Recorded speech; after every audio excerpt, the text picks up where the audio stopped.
Second.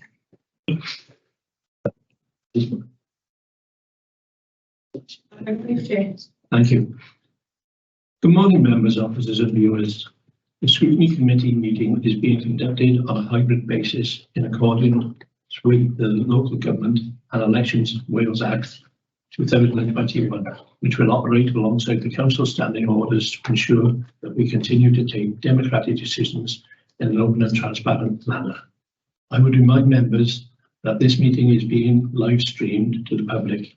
Can I request that those of you who are viewing online switch off your cameras and mute your microphones when you are not speaking to ensure there is no unnecessary background noises and to help with the audio and visual quality of the broadcast.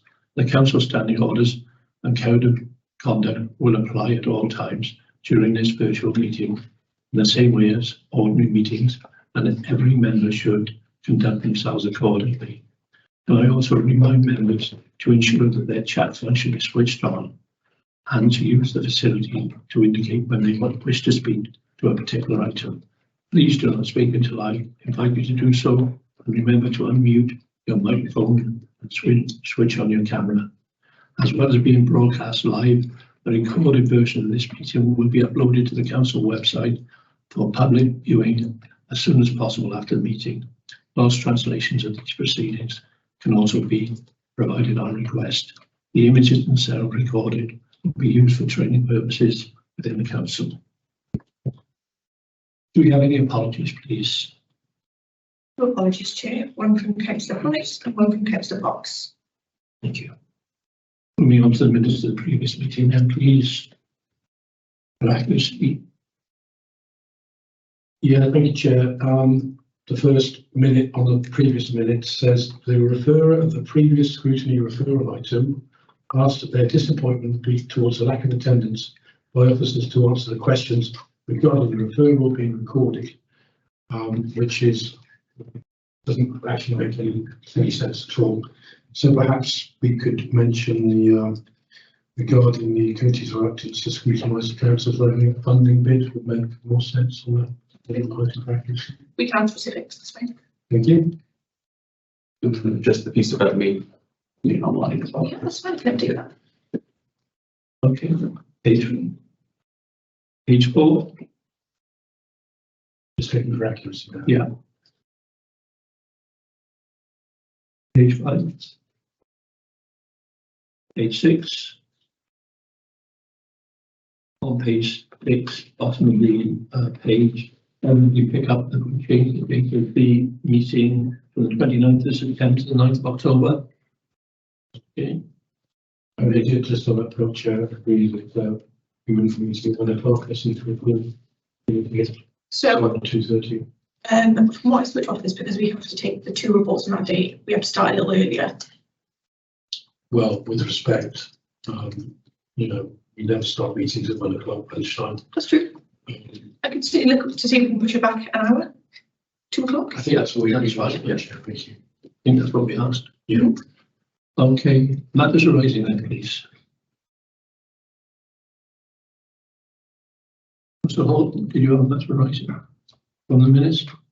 Did I? Oh yes, sorry. It's just about the audit. The issue that we have with the audit team moving forward and how we're going to. I would like this committee to do the same as the other committees have done and just raise it as a big concern that we have, and how, if there is any way that we could expedite some of the recruitment process, how we could go about that. Okay, so shall I just recap on the current situation for that for the minutes? So we've had a series of people from the internal audit team who tendered their resignation, moved on to other roles, primarily outside of the local government sector. That's left us with a depleted resource. We've currently got 6.5 FTEs budgeted for within that structure. So this is within my relationship with service area, so head of services got delegated authority around structure and recruitment. It was raised in Place and Corporate Scrutiny Committee on Tuesday as a result of the end of year service plan review. And it was also then raised Governance and Audit Committee last night around it, at which I'll try and remember some of the stuff that Myron said, and I'll try and say the same things that I said then. So Myron has agreed with an external audit company who we use anyway.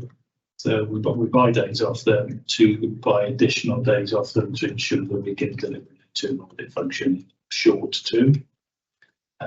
Currently have a series of vacancies live in order to recruit to those. Last night we talked about some of the things that we can do around, I spoke to Myron around this, around traineeships, apprenticeships. Some other ideas came out last night in Governance and Audit Committee, which Myron will pick up on around recruitment. It is an area, as we have a range of technical roles across the organisation, we struggle to recruit and retain. So, it certainly falls within that bracket. We are discussing with a regional service moving towards, and informally at the moment, so that would have to come forward for decision as we progress those conversations.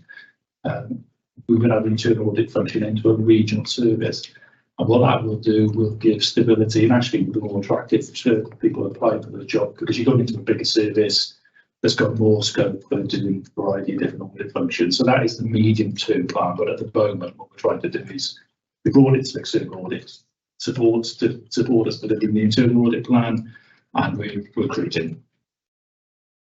If I might, from memory from the last council, we had 6.5 notional staff. We never ever hit 6.5. So a decision was taken. It was it was part of the budget setting process last year, but it was a head of service decision. We had 7.5 FTE in it. We had carried a vacancy for a number of years, so that vacancy was deleted as part of the budget setting process last year. But 6.5 are posts that are currently within the structure. And I'll say it now because it was raised yesterday around the budget setting process for the coming year. It would not. We are probably at a level where we can't reduce that resource any further. That 6.5 is pretty slim for the role, the assurance role that provided the organisation, because that's what it's about, providing the organisation with insurance. But I can't guarantee that we're going to look at it, because we are going to have to balance the budget again next year, and again looks challenging. Okay, so I'm so happy to answer any questions. Can I just clarify? So out of the 6.5 staff at the moment, how many are actually still working with us? By the end of the summer we'll be down to 1 FT. One. And I'm assuming that the external company are going to be more expensive. Yes. So we're actually going to be costing us more money unless we sort it out pretty urgently. Yeah, well, these are finite budgets, so the budget is the budget. We'll end up with less audit days. That's what it'll have to say. I will say that we use this company anyway, because we've been really up to that 6.5 FT complement. Yeah. For anyone else? No. And just to say, because it's been raised here, so Myron's been asked by Governance and Audit Committee to provide a detailed report by the 20th of September on what he's doing around resolving those issues. I would suggest this copy to this committee and in place of Thank you very much for information as well. Okay. For me, it's whatever support that the committees can give to try and nudge decision making, or support for the decisions that be made in the right direction. Because obviously you don't set the budgets. The budget, I'm sorry to extend this a bit. The budget is the budget. The pay structure is the pay structure. The pay and grading structure for the council is set by council. The officers can't go outside of that, and actually moving outside of that not only has a financial implication for the organisation, but it also has an equal pay issue for the organisation. So one of the reasons why Newport has essentially eradicated the disparity between women and men's pay across the organisation is because of the pay and grading policy. So it isn't simply a matter of saying we need to pay more for that role, because that role is linked within that pay and grading structure to a range of other roles across the organisation. It's like a spider's web. In previous years, I've been for a long time, market factors have been applied to roles where there's been a difficulty in recruiting. There's a process we can apply a market supplement to those roles. Again, we talked about this last night. You have to go through a process, so you have to prove that you have a difficulty in recruiting. But there is a process for doing that. Thank you. Okay. Okay. Thank you very much. Okay. Yes, you want to stay there? No, I'll be back if you guys. Okay. As a kid. Good morning. So we move back to the accuracy. Yeah. We did the accuracy. Yes, that's right. It's a massive and clarification. Going back to the page 3 on the one and page numbers on the other. So What's the point number, please? Again, minutes 23. I mean, it's going back to the request for the university to turn up to be raised last September. To see why the numbers had gone down over the last decade. And the latest we have here is the committee will ask the strategic director to hasten the response. So perhaps we have an update on the current situation, please, Chair. You were forwarded the reply that we had from the university. Well, it was just a factual one about numbers which have increased over the last 2 or 3 years, but they're nowhere like the numbers they used to be, which was the point of. From private inquiries, Councillor, I can say that the university are repurposing their building on the Usk, and they're repurposing it to look at different types of training, where they do things like accountancy training, they do things like hopefully audited training, but that type of thing that will allow them to have a greater number of students in their building, but not necessarily the ones that they originally intended to go into the building, which were more conventional degree training. So that's purely from my own research. But this will not come back to this committee here. Even if they were to come and visit us, they would go to another committee, or more probably they would go to an opposite meeting, as we don't have new functions over an external body. No, I appreciate it. It's just making a request. You know, the request should have been made last September. It's been raised meeting after meeting after meeting since then.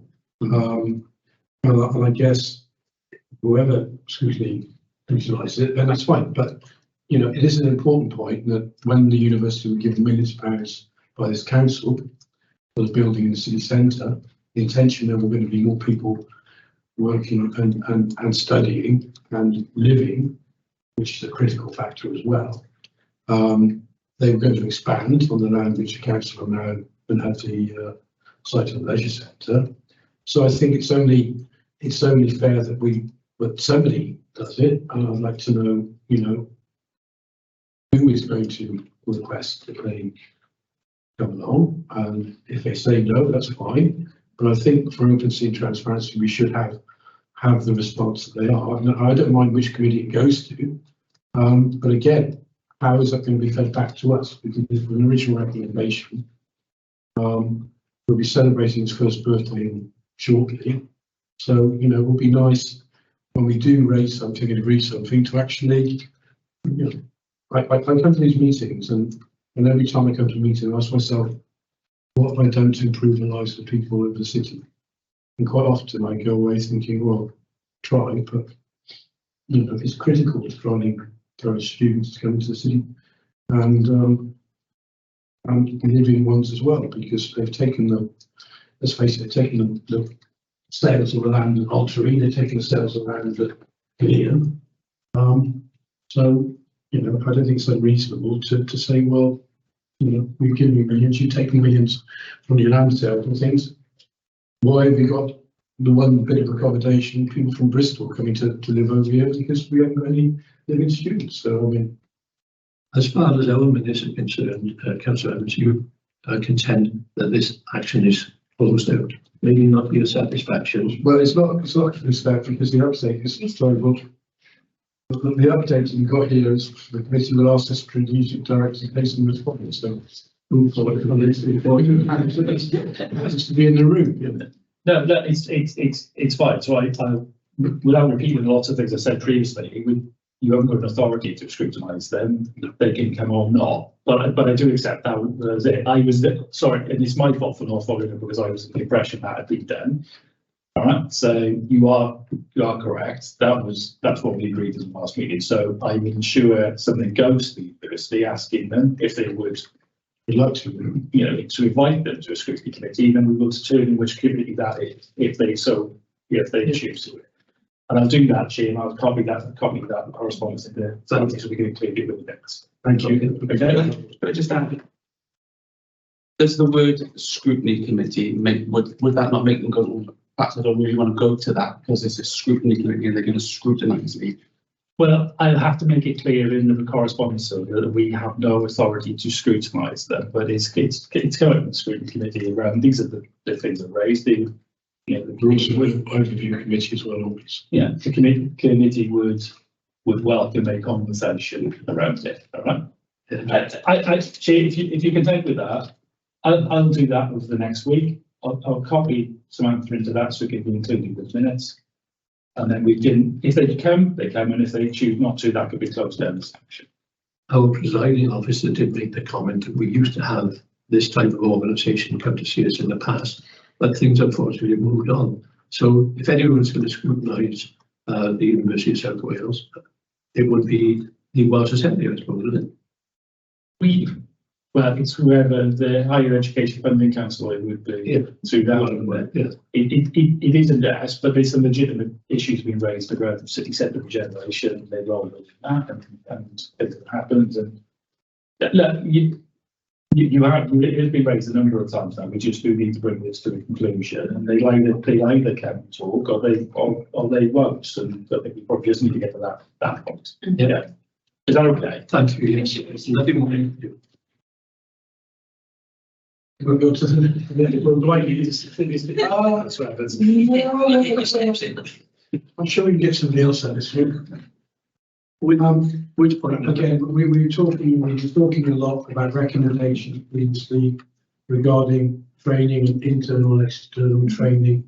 And well, I sent you an email on the 14th of June, which you chased on the 4th of July. This is essentially about making it easier and simpler for people to do courses. It comes up time and time again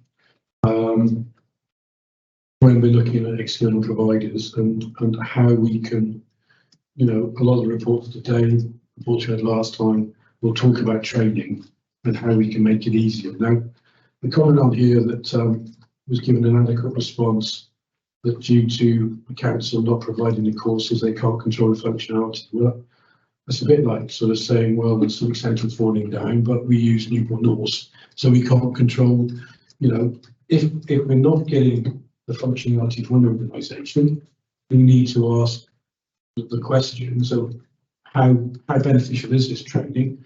And I'm not being funny, the NHS are not regarded as the best when it comes to any IT things. Can we provide more efficient, effective training within the council or external bodies or something else like that? We'll be raising it early. And then the last response we've had is that this was going to be passed to the chief executive for a response regarding the recommendations. And then we further went on to the recommendations about who is responsible for implementing it. Again, it's a general point. We make recommendations, they don't have to be accepted. But if they're not accepted, who is not accepting them? Who is accountable? Because we don't seem to have that line of, you know, taking responsibility for actions. So if we don't do it, fine. But if we don't, we want to know who's taking the decision. So if I ask This item will come up again later on. Yeah. In the annual information risk report. Again, with these statistics about internal external providers. I think the reasonable question to ask is why do we use external providers? And you know, we can probably all guess what the answer to that is, but we should have it documented why we don't actually use more internal providers. And I think in the last question that was alluded to, you know, we just can't afford it. Well, sometimes it's more efficient and effective to actually do that. But the answer to be able to respond to you. this on your point about recommendations monitoring. So we've come up with a draft to monitor recommendations that we're going to take to CMT and to the next scrutiny chairs meeting for feedback, and then hopefully we'll bring it to committee so you can feedback as well and see if there's anything we can improve. And we should be putting it in place pretty soon. Yeah. So that it is on our radar, I promise. So with that recommendation, you carry forward to the next meeting then? Well, hopefully the answer will come back. So in terms of responses from the chief exec, I know that Leanne is working on to get them both on training and on recommendations responsibility as well. So that is something we are looking at. Any other things? No. Thank you. Anybody else? No, thank you. Right. Moving on then to the climate change plan annual report. This is the first annual report we've had. We had the initial report last year, which set the framework. So we've been asked to look at the 6 key delivered themes and priorities, whether it's adequate in providing an understanding of the work being undertaken, and to provide comment and recommendations on the plan. And as I say, last year it was a draft plan, and this year is the first year we've actually been asked to look at it. Mr. Jones, you I don't think I'll do an introduction. I'll let the cabinet member introduce, and we'll want to keep the introduction, then Sylvia or Ross wants to answer, but we'll keep it like so you've got enough time for questions. No, Does that take that? we'll find time, don't we? Thank you very much, and thank you for taking this item first. And I apologise to other people if they've been delayed. So this is a comprehensive report covering the climate change actions over the past year and the plans for the future. I'm just going to pick out a few points. We've been accredited bronze carbon literacy accreditation status, and we're working towards silver accreditation status. So I encourage everybody who's been offered the training to undertake it and to complete it.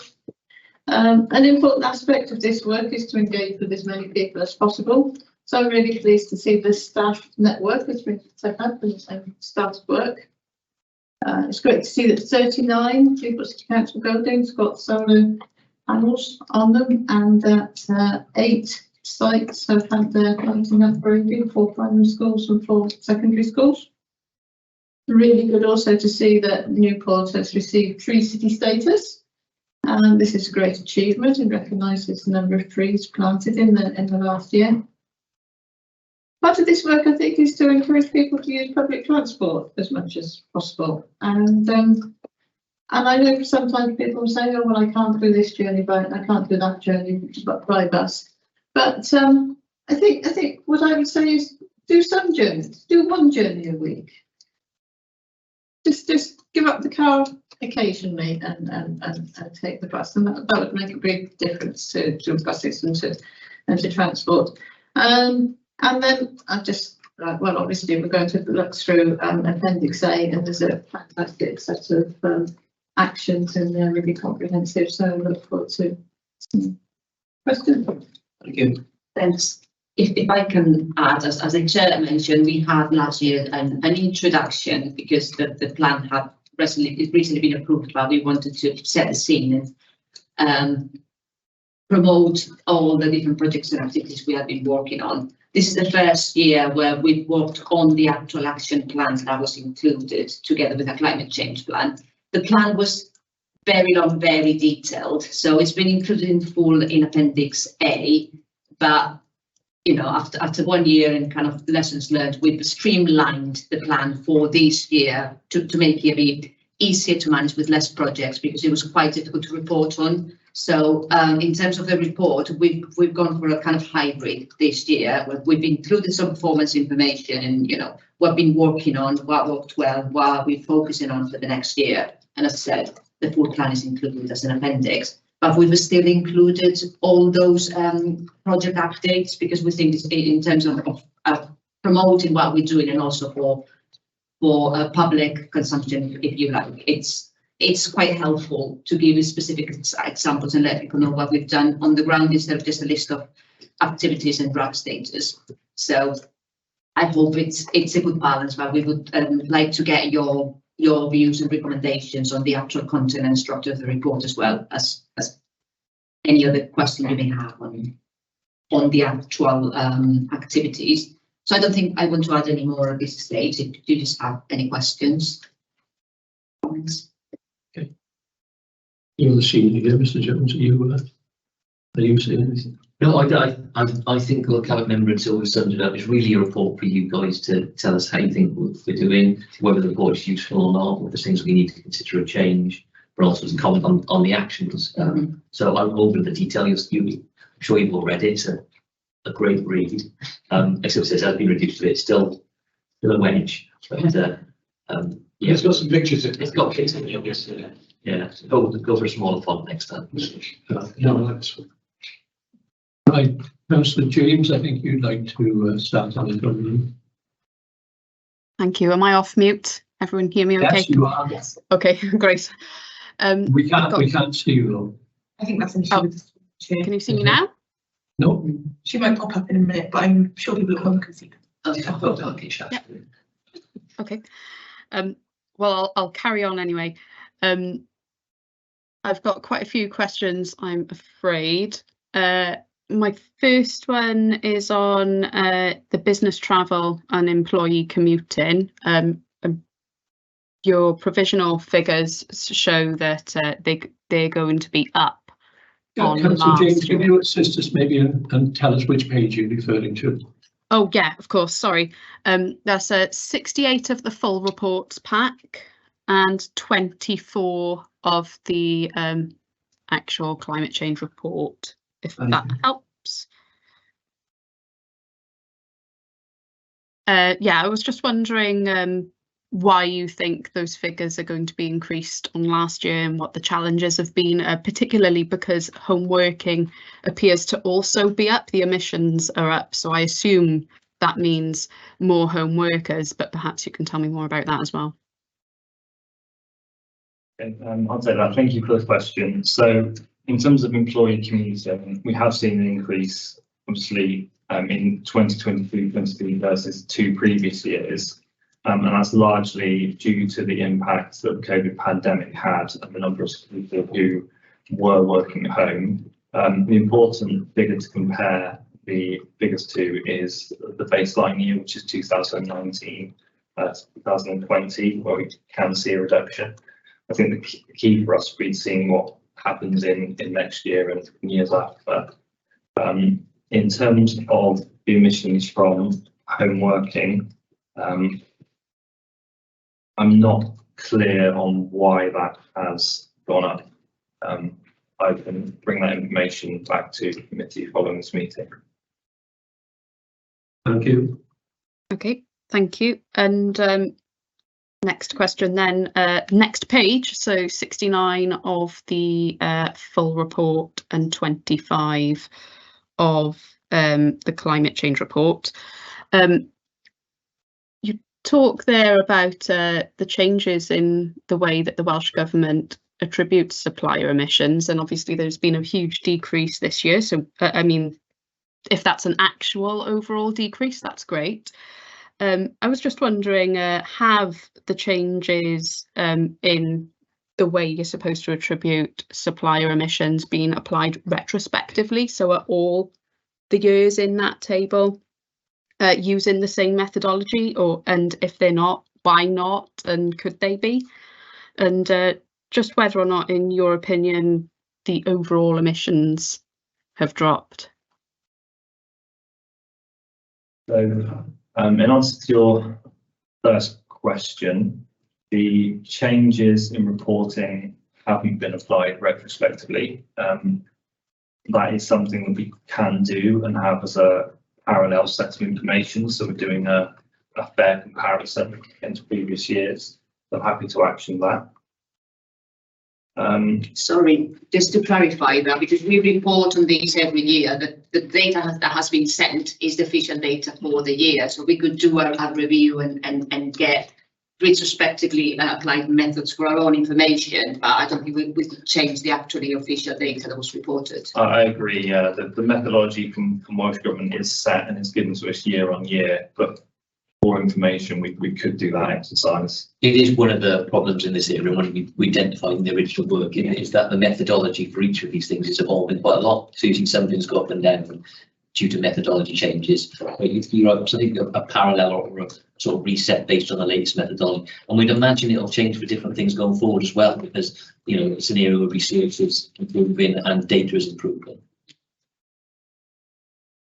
Okay. So just to sum up, we're going to get the information you asked for, but it couldn't be regarded as official data going forward.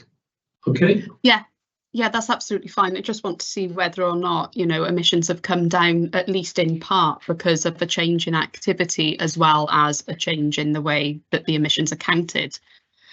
I think overall we're confident emissions are coming down regardless of how they're calculated. And you will see that on some figures, we know the state the same. But yeah, it is a difficult picture to analyse in that way currently. Oh, okay. Thank you. I've got some questions on the actions, but are there any other questions from anyone else first before? You carry on with yours questions, Councillor, and we'll ask yours. Okay, fab. On page 76 of the full report and 32 of the climate change report then, so we're into the actions now. I noticed the people and culture strategy has an R rating. I'm just wondering what the challenges have been there.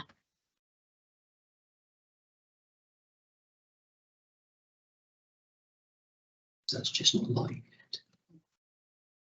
Can you see it, or do you want this?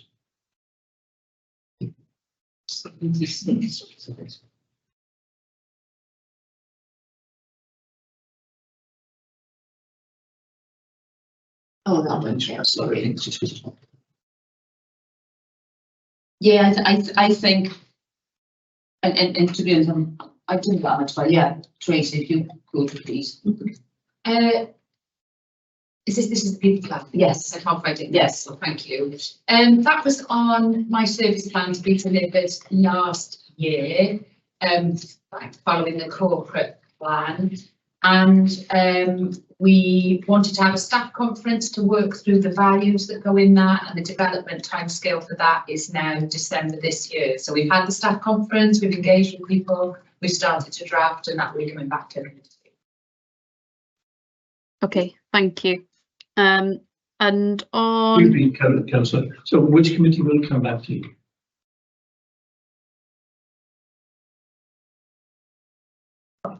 Just checking myself here, because it will be a draft plan for the authority, so I'm pretty confident here. I just have to check myself because I don't think it's on your work programme, is it? No. Okay, we'll talk to Samantha about getting on the work programme, but that is work in progress.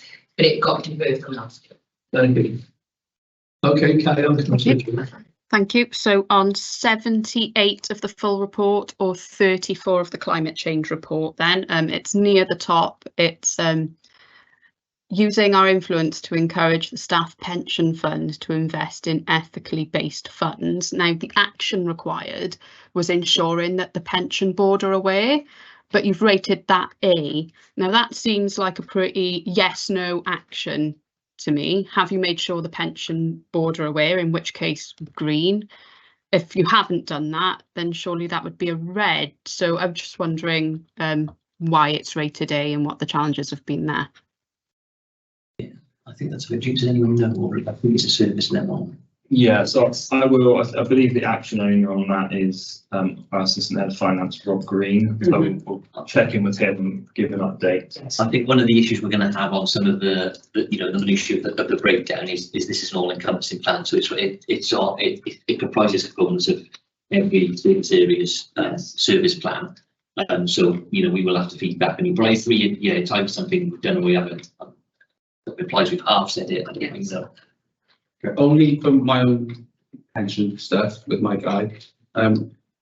When he moved my things into an ethical plan, it did take some time, so it could well be that the question has been asked and things need to move, and then at least come back and say that it's been done. Perhaps. But I don't think the action was us because we recognise we're not the controlling authority for that. I think the action was us to make our views clear, wasn't it?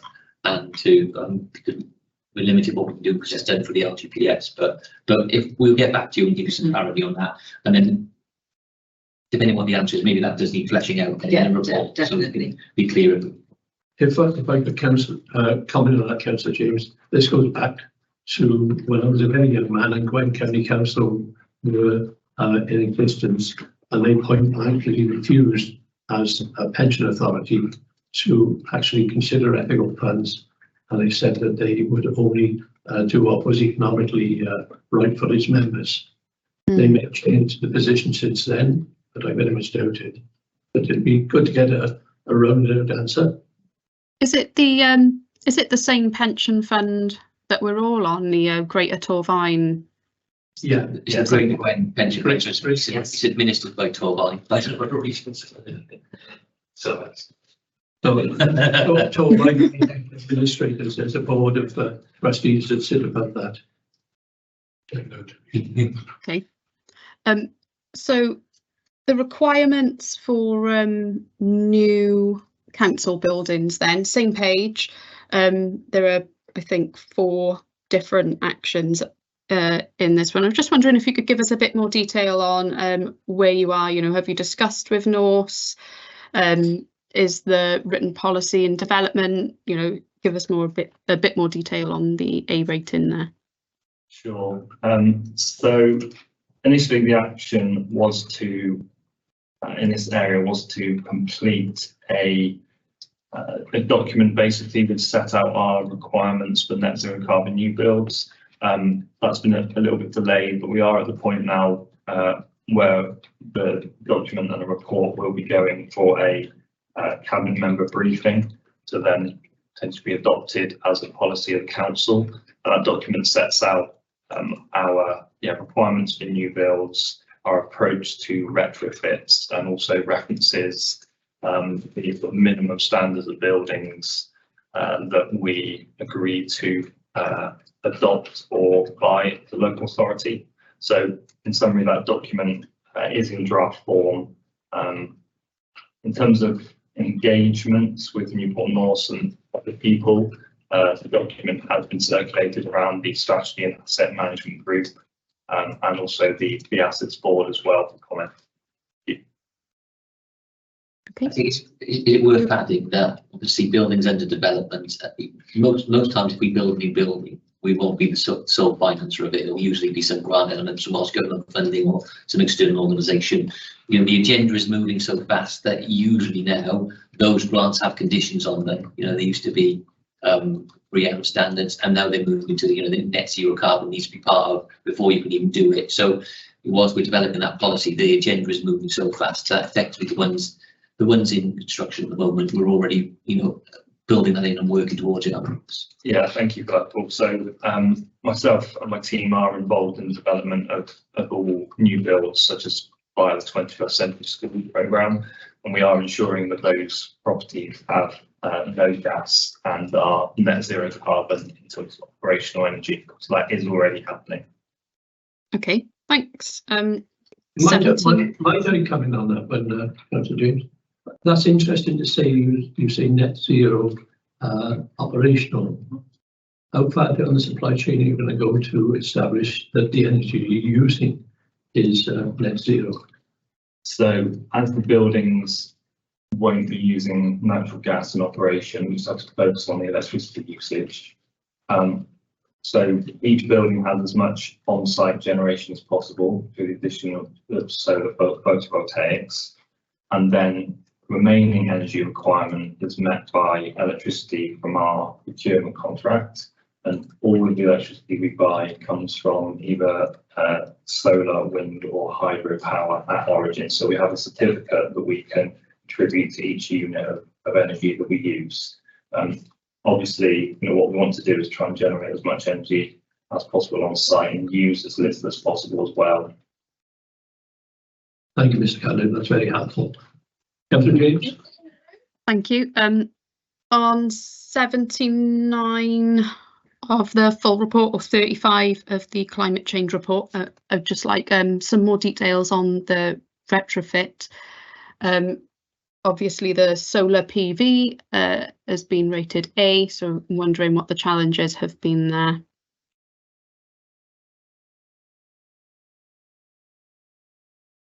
So on the tech, what's gone on the tech stuff, I will say just as an overview of this report, I think we're a bit harsh ourselves. I think we're breaking things down, but there is progress made and we are on track. It's just, I think we're recognising overall the challenge of this whole climate change plan, which is, to get us to zero by 2030 is a massive ask, and therefore it almost feels like we're perhaps holding ourselves to a slightly higher standard, because we recognise we're in sort of lower hanging fruit territory, and even if we're cantering along now, it's going to get very, very hard as we go forward. But make some sense. Ross, did you want on the technical stuff on retrofit? Yeah, so part of the challenge there is around when a building is being retrofitted, say in areas such as social services, it may be grant funded. Some of those grants may have, or the budgets for those grants may have been put in place sort of 2 or 3 years ago, and applying sort of our standards now to those buildings in terms of trying to make them net zero carbon. There can be sort of budget pressures on doing so. So just challenging identifying sort of appropriate sources of funding and maximising the amount of energy generation that we can fit onto those buildings. And in terms of the other schools, I was really pleased to hear from Councillor Forsey just now that solar panels are going on schools. Are there plans for the other schools? I assume that there are. Are there timescales? What I can say is that we have done a full review of nearly all of our operational buildings in the estate to look at the suitability of them for solar PV, and of course includes all of our schools. In terms of sort of economies of scale and resource, what we're looking to do is find a delivery route for that solar sort of as one package. And so it's something we're looking to develop and get a decision on within this financial year and start to continue that rollout. So there's no policy in place currently, but I would hope that by sort of 2025, we have got solar on the majority of schools that are suitable for the installation, and there's an awful lot of work involved in determining that suitability. On that one, Councillor Forsey, am I right in saying that this is just for the last year, the number of schools that have had solar panels fitted? Because St Julian's has had solar panels for some years now. Yeah, Ross has just reminded me it's the total. The total so It's the total so far, right? Okay, thank you. There were 5 additional in the last year. That's valid, thank you. Mr. James. 85 of the full report then, and 41 of the climate change report. This one's actually a G rating, but I am curious. Tackling illegal parking.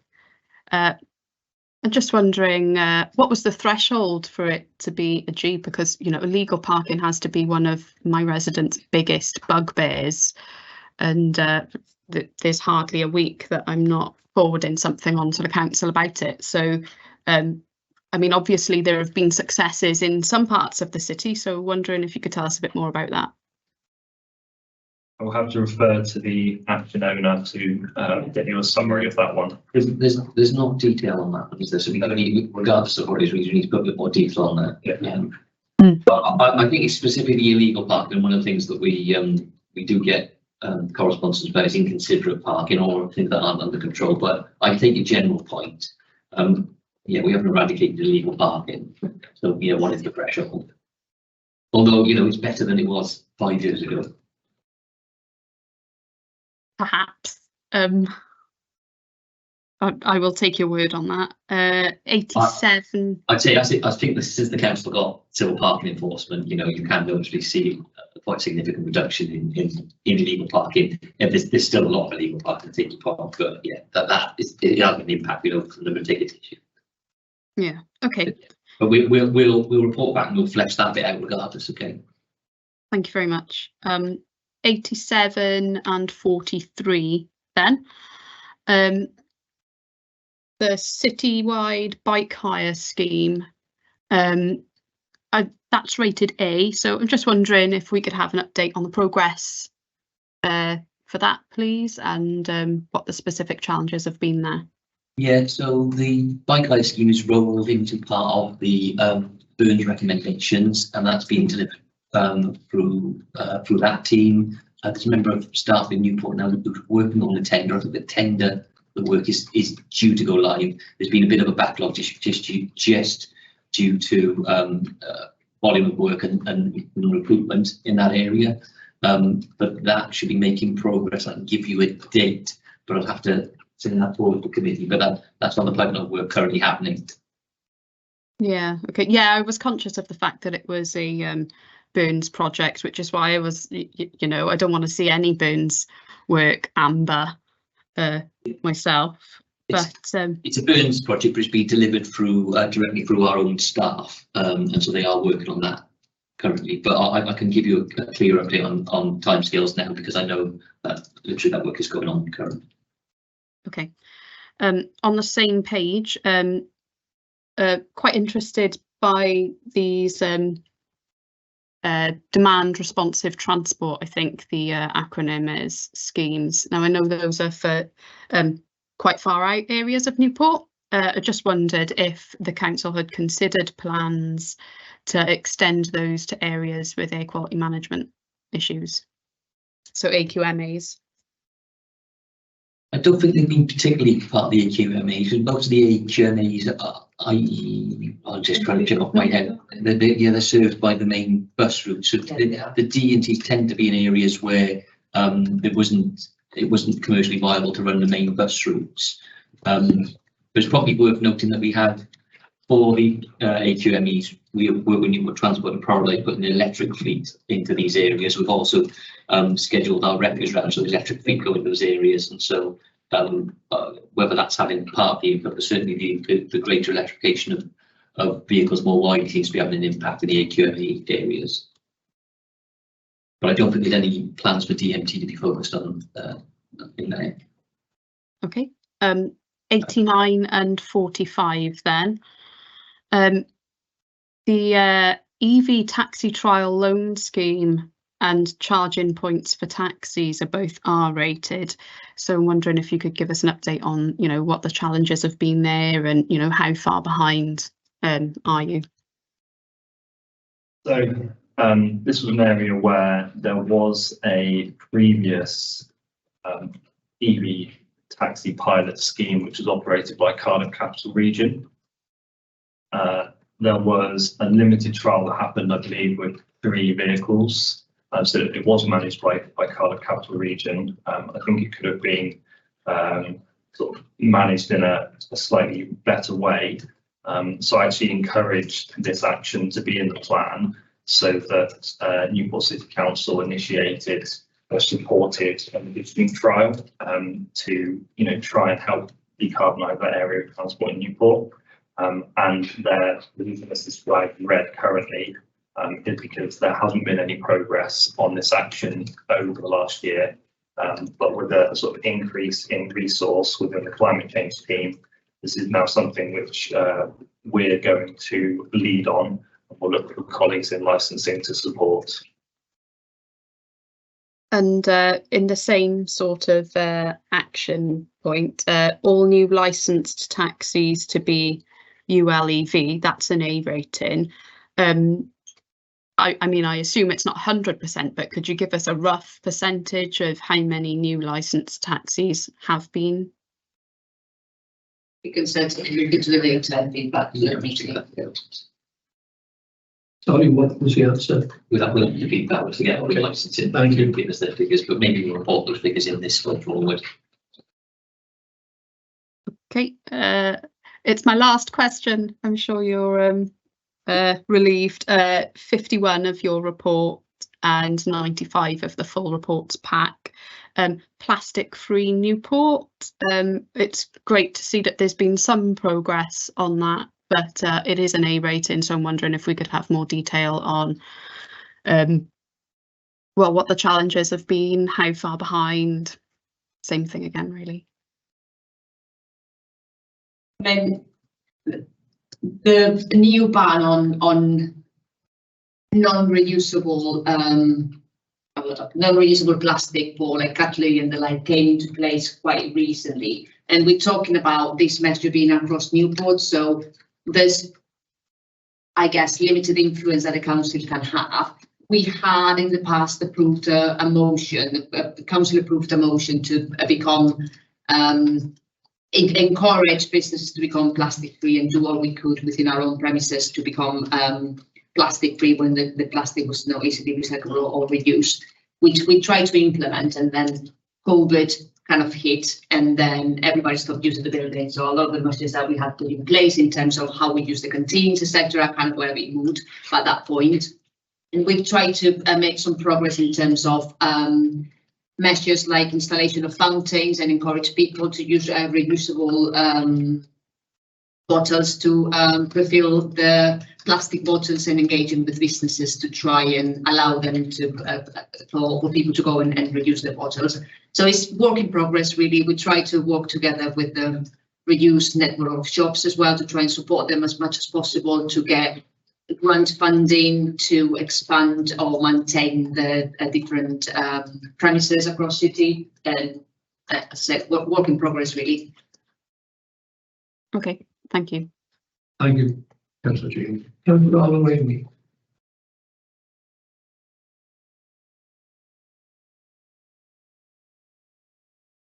Yes, thank you, Chairman. Yeah, I think my question was prompted by Councillor James's inquiry about the pension fund. I lost the place now. Maybe she can remind me of it again. Was it page 79? Or because I was moving with you as you were talking. It was. I can remind you. It's fine. It's 78 of 78, the full report pack. Yeah. Yeah. Yeah. Okay. And I think what we are saying there is that we are making, there it is, ensuring that the pension board are aware in terms of the ethically based funds. So how do we do that then? How do we make them aware? Do we give them a list of ethically based funds that we are happy with, or a list that we say, well, we don't want you to actually invest in those? I think this was simply a matter of the relevant ed service writing to them, expressing our desire that we would prefer to have the ethical funds option. I think it was simply a matter of that, which is, go back to the original questions, it's cyber, I don't know, we recognise that we have limited control of that, but we need to make our position clear. And yeah, but there's no way of measuring whether that is one is being done or how effective it is either, because there are also issues. I mean, just recently, as you know, in the news with the ULEZ thing in London and the by-elections and all that, whereby, the problem is at the slightest sort of problem that environmental issues raise, then, you know, people will go by and say, well, it's votes that is more important. And so there's also pressure to actually abandon those. So I'm thinking, you know, I mean, if you look, for example, at oil investment in Scotland, for example, I mean, they're being talked that you should be no further licenses being issued in there. And yet, another point of view would say, no, you know, with security of supply and all that, mean that we should invest in that. So a pension fund, how is it going to decide whether they should invest in there or not? I think that's a technical matter of the pension fund, because there's ethical options and they'd work that through. I don't think we're making a statement on whether the UK or wider should support coal or gas, which I think it's just literally about the pension fund. And I did comment earlier. No, so really we have no way of knowing how effective some of those actions that we list in those are going to be, and I think that applies to quite a lot of them. Yeah. You know, it's not a proactive kind of involvement. It's basically an information exchange process. That's what we want. That's what we have done, and we hope it is going to work. But that's not really going to achieve the aims we setting out to achieve, which is the reduction of carbon emission. In fact, we have no way of assessing that any or a lot of those actions, actually, to be more precise, are going to result in that reduction. And how much? So in terms of the reduction, that's picked up in the overall figures and the monitoring. On this specific action, it's one of the things that's been raised, I'm not sure at this scrutiny, but at other forums, is that how can we reduce our impact on the climate whilst investing in just simply for profit pension schemes. We recognise that we don't control that, so the only action that we can take is to make our views clear. So that, you know, so I suppose, yeah, what is the output of that? Well, the output of that is if lots of councils make their views clear, then maybe that will change. I can't see how we can have any other output. No, really. I appreciate your problem. I appreciate that, and I appreciate the council problem. But if we're talking about a Newport-wide actions that would result in reduction of carbon emission or decarbonisation by 2030 or whatever, then, you know, we have to bear in mind really that there are lots of things we cannot influence. And the example I mentioned about ULEZ is you know, is one of them really. I think as soon as they hit a problem, politicians, you know, in a sort of more powerful position than we are, they're going to decide decisions that will go against what we're trying to achieve in our council plan. I think that's the point I wanted to make. Thank you, Chair. Thank you for that. I did comment earlier on the pension one in particular, that this question has been around for the last 40 years that I'm aware of, and it's as much a political question as it is a question for officers of the council and the council. So perhaps that's a better forum to take it through, is the political forum, and we can make our views clear there. But the trustees of the pension fund will do the best for the pension fund. They will not necessarily do what we want them to do. Yeah, but we don't know how they decide what is ethically acceptable, isn't it? We don't know how they decide that, do we? No. Okay. Okay. Thank you. Anyone else? Councillor Evans? Just a couple of generic points. I did think it was easy to read, thank you, which is nice. So don't change that. Anyone who's read, I think it's important that there's somebody at the beginning to explain automatically why they're read. And I guess the action plan. So I've got two news reports open. One's upside down in the middle, and the other's not. I think I'm looking at page 56 of 64, if that makes any sense. as an example of actions which should have been completed by July this year. But again, it would be helpful to know whether they've actually been achieved. I won't go through the individual ones, but there are some which, if you know, if have they or haven't they been achieved, I think it'd be helpful to know. I think the issue is because we're doing an annual update and we take time to collate, you've got this slight lag. So Yeah. you're right, we would tell you that, but that will then end up in the next one. We may know. This is this year's Yeah. action plan. Yeah, this year's action plan, but what can I say is some of them have got a date that's effectively now or Yes. expired. And so we're reporting on what we've achieved, but that was up to April. Mhm. Yeah. So for future years, can we see the date that the report was authored? And that would help us tremendously. And that may be on it, but I just think, you know, I appreciate it's ongoing, but if we are looking at it, it'd be nice to know that what progress we've made. The other's a bit of on the terminology. Councillor Forsey sort of said to encourage us to use public transport rather than cars, which is great because in order we don't have a evening bus service or an early morning bus service, we can use a Sunday bus service. Now it says it's green, and I think the aim was to encourage public transport instead of car usage. What evidence have you got that it's been successful? And why is it green? Yeah, we'll have to get that received. Yeah. I know bus usage has gone up over the last year, but yeah, what's the defining? But maybe car usage has as well. Yeah, I don't know, but it's classed as green. Yeah. I guess, you know, I'd be interested in knowing why it's classed as green, and what evidence that's been successful. Yeah, we can look into it and provide some more feedback. We may have classed it as successful, but that doesn't mean we managed to reach every single point you provide by bus. So you're right, it's just about explaining And the wording. what the criteria for.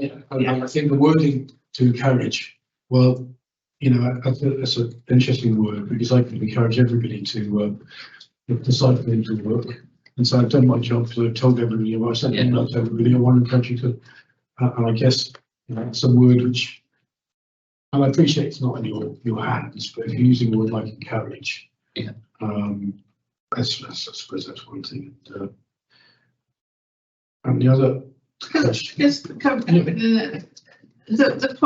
point is you might not have evening or you might not have Sundays, but just use the bus sometimes. You know, sometimes I come here by car, sometimes I come here by bus.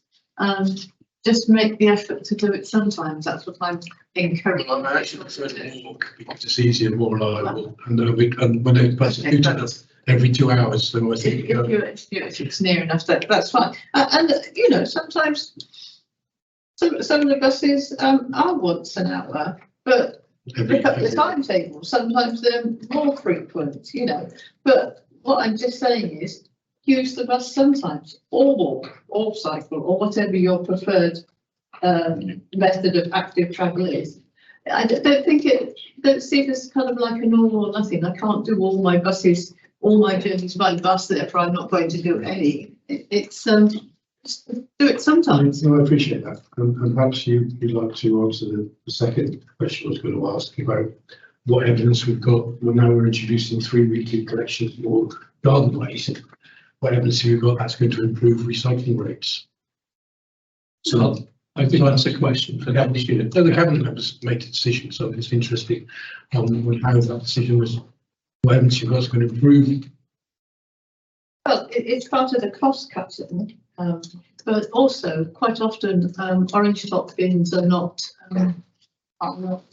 full, so a lot of people can't cope with 3 weekly. And therefore less journeys will be less carbon, less journeys for vehicles will be less carbon. Unless we take it down the dip and drive, dispose of it.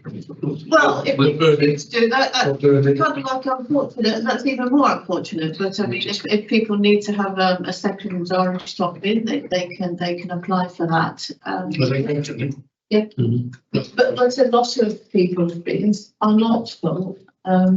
It just depends how big your garden is, really, doesn't it? Well, I'd be sure some people would just put it out once a month, but then because it was going every other week, they need to know that there's an opportunity. So it's less journeys, it's less cars. Okay. Can we have some data on that next year? Clearly, it's only a couple of weeks into this at the moment. So, with due respect to the cabinet member, she's telling us what she thinks. It's not a hard fact. Okay. So we've already committed to providing the data, which was that. Okay. Thank you. So does that close that one out? Yeah. Thank you. Thank you all. No, the comments about updating, and I think the red, I'm sure they've been taken on board. Thank you. Councillor Baker, West End. Thank you. Part of what I was going to ask has actually been covered by Councillor Evans. It's regarding the active travel and public transport on page 59. And forgive me if I've missed it in the report. It's obviously quite a lengthy report. But I'm just wondering, obviously we are trying to encourage, as we've been discussing, the active travel programme, and the improvements of public transport are great with the electric buses, obviously. But I'm wondering how we're managing to encourage people with maybe restricted mobility and the elderly, you know, in terms of even basic provision of things like bus stops that are covered with seats and that sort of thing. I'm wondering if there's any programme to roll out more of those sort of bus shelters really around the Newport area. On bus shelter replacement, we've been successful again this year in getting some funding for that. Over the last 2 years, I think we've rolled out, I can't remember the number of bus shelters. I do remember we spent over about £1 million, and they're quite expensive to put bus shelters in, but that will be continuing this year. Bus shelter replacement programme, I don't know the locations, but we're working our way through replacing all the bus shelters over the next 3 to 4 years, depending on grant funding. But I think you comment on the ability of benches what we need to take on board as well. So no. Thank you. Just if there were to be any sort of proposed lists, that might be quite handy as well for the rollout programme for people to be aware of, you know, as and when those bus shelters. Obviously, it's down to funding. I completely appreciate that, but as and when they're likely to be involved in that programme in their areas, it might be quite useful for the population to know that. Yeah, sure. I'll check with the head of service. I believe that they do send it out when it hits a ward. The prioritisation was based on condition surveys of the bus shelters, and then a patronage of the buses. So areas that were heavy uses of buses, and then bus shelters rolled out, and they're working their way through that list. But he does have a list. So yeah, I can ask that if shared more widely. Would there be any sort of propensity for having surveys done of some of the localities to see whether areas where bus shelters aren't already provided, the provision would encourage more use of those bus stops as well, please? Because obviously some bus stops are in exposed areas without any shelter at all. And if you've got, as I say, elderly members or infirm people that, you know, are having difficulty, they need cover really to be able to wait for the bus to arrive. Yeah, sure.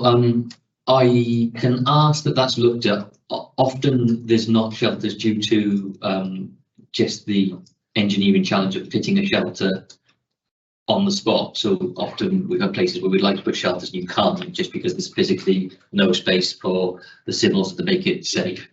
But there's also, again, a limited source of funding. So, you know, we have made progress over the last 2 years, but really up to recently, the state of the bus shelter stock we have got was very full.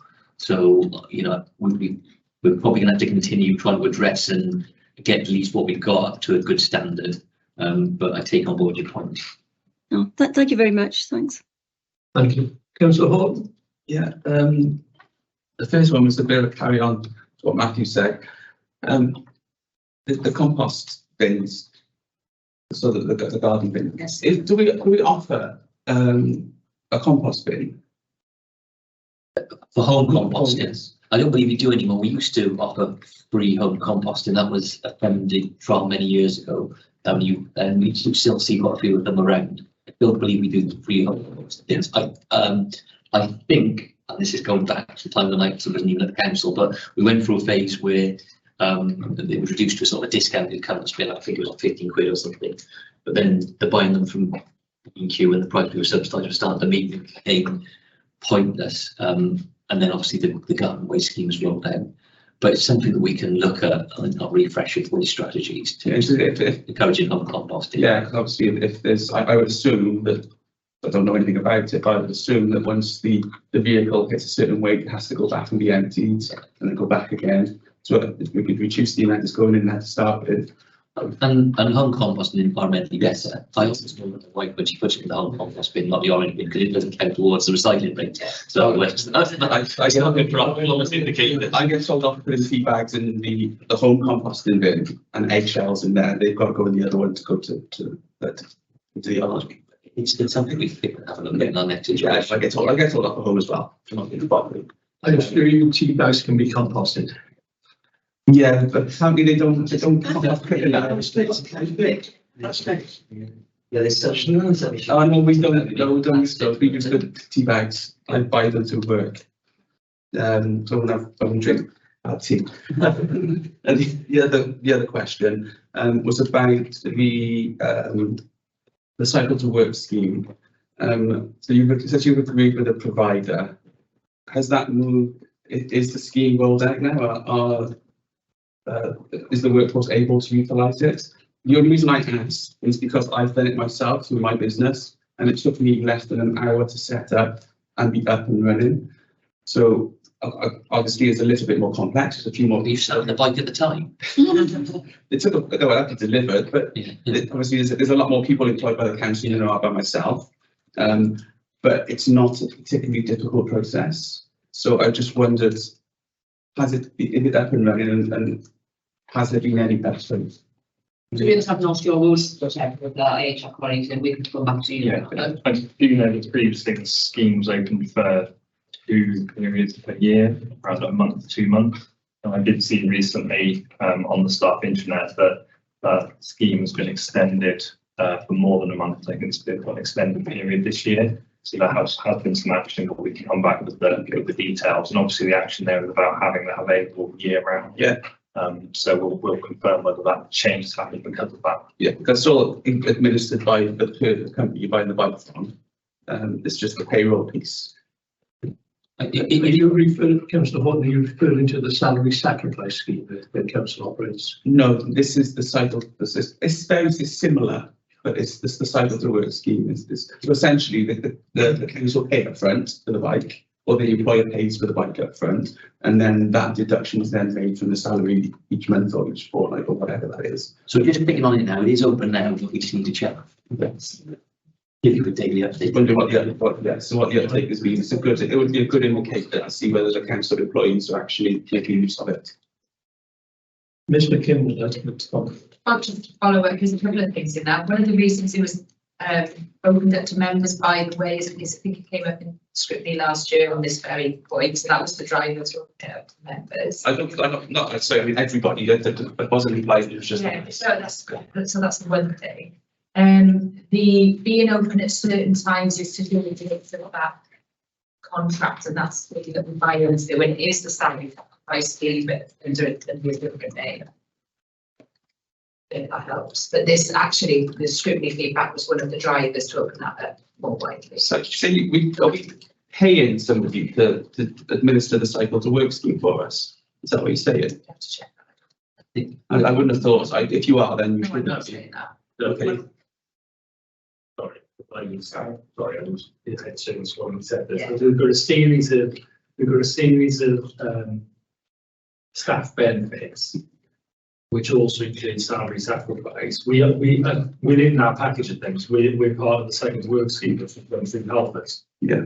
So you can go to 189 individual retailers as well, but it's run through Health. But it is a salary sacrifice scheme, so there's no relevance of the local authorities for it.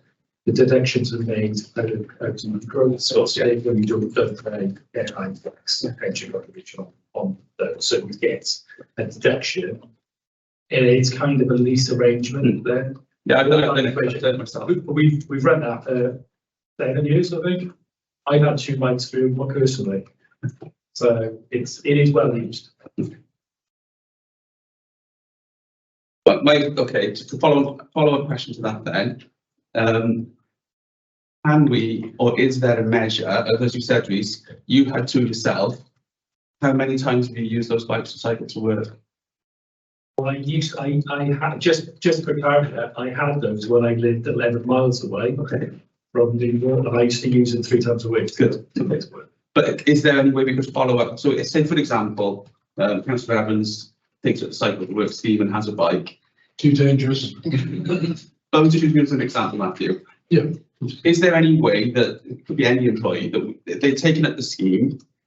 Can we then go back and say, retrospect, or at the end of the year or whatever, how many times does it, finger in the air type thing, how many times we use that bike to come to work? Then it will show, there'll be a metric to show that we're actually delivering something with that scheme, rather than, oh, I'm going to take a cheap bike and I'll use it for whatever. But the whole point is to get them to use it to come to work as well, isn't it? So it's trying to get a metric for that actual functionality.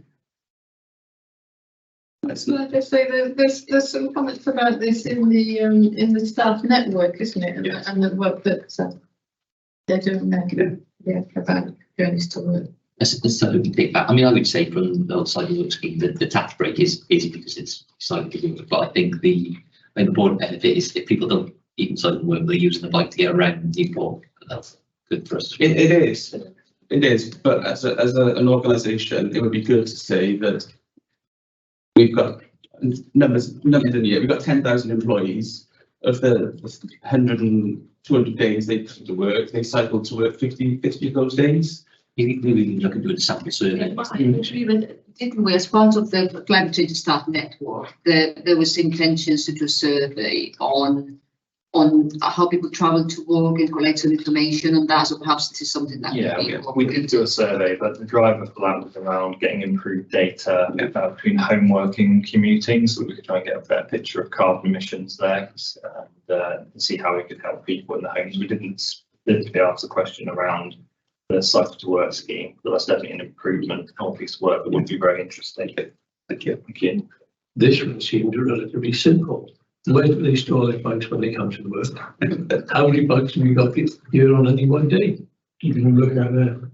One.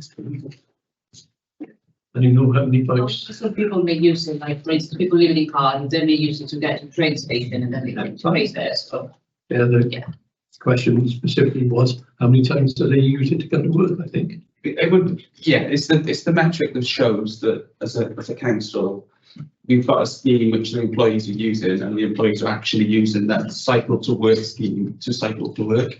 So some people talk rate, for example, be 100% of the time. Yeah, there could be some really good news stories in there which we could make use of. Okay, are we done with questioning? No hands raised. Content? You content with having them for turning up? So they're not obviously having the members. No. And we'll pick up on the recommendations at the end. Yeah. Thank you very much. I'm trying using those machines going. Yeah. We can help it. That's okay. No tax there.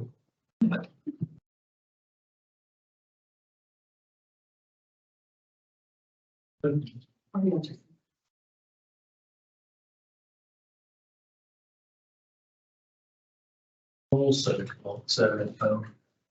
was Can you check that water?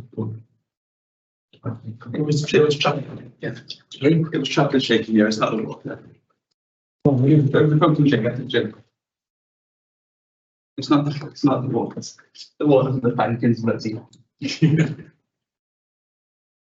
Let's do a quick health and safety. Right, so And if you keep them in the water. I think of the fish in there.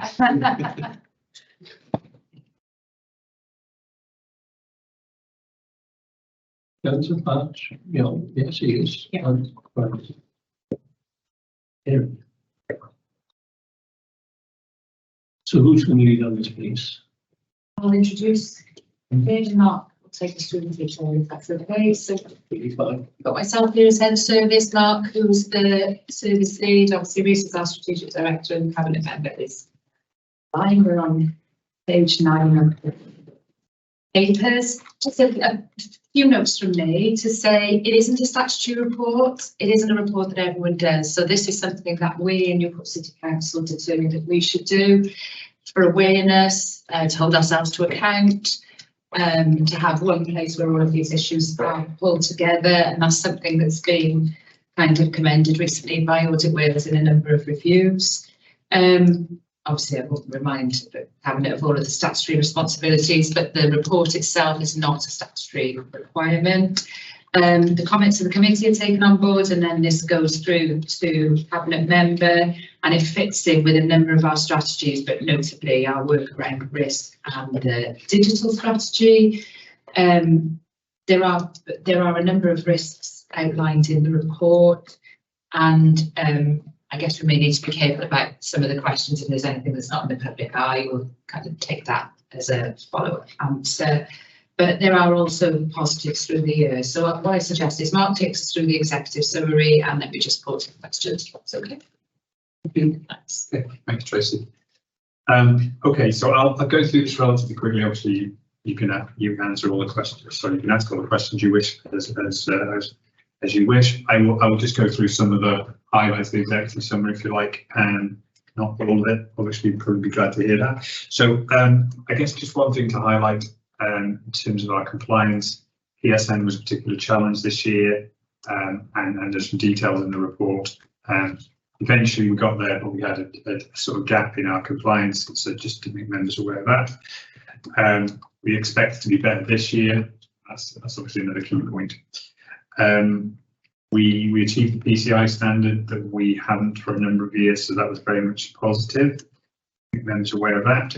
Excuse me, could you use less acronyms? Yes, apologies. It's payment card industry and data security standards, so PCI DSS, but essentially it's around handling card holder data appropriately, so we actually take payments across the organisation and making sure that we do that properly. And the GDPR. Sorry, I don't think these are that, but I will try and refrain as best I can. So other things to mention in relation to cultural pieces is very important here, and that's one of the reasons why we're here, because it's important to share the messages and understand the risks and how we address those. We've got a service level agreement with schools. We added 3 high schools into that, which is good news. We have an information governance group where we talk about these things on a quarterly basis. That's our primary vehicle for this, chaired by Reece. We talk a lot about communications and awareness raising because that is really important. You know, us as employees and potentially members are often the weakest link, or can be the weakest link. So we do lots of training, do lots of awareness raising. So we've got good attendance on our training courses. We've got a new solution called Meta Compliance, which is not the nicest name, but it's the useful tool that we use to make people aware of some messages on security, so some e-learning. We're also just doing some phishing simulations in there, which is something we've never done before. We manage all security incidents, so when something goes wrong, we manage them as a team. We learn lessons and we investigate every one. Number has gone up this year, and we think potentially due to more people travelling than previously, because we have a number of lost equipment, more so than last year. In terms of just some other highlights, so business continuity is really important. We rely on our systems much more than we ever used to do, and the SRS has led a data centre move to Vantage, which we believe will improve the resilience of our systems. We've also moved a number of systems to the cloud, which again we believe will help matters. In terms of technology solutions, probably members are aware that we've moved to a solution called Always On VPN, which is the mechanism for accessing the council's network securely. We feel a lot more simple than previously, and that's a positive move. We're also implementing with SRS something called, and the acronym, sorry, a Security Operations Centre and a Security Information Event Management System, which basically is designed to be more proactive with the activity around people trying to access our network, trying to make sure that we spot an activity that is inappropriate and sometimes is illegal. Final couple of things to mention: freedom of information requests. We have a requirement to provide those responses. We've met the target for this last year, and we've met the target for 10 of the last 12 years in each of the last 6 years.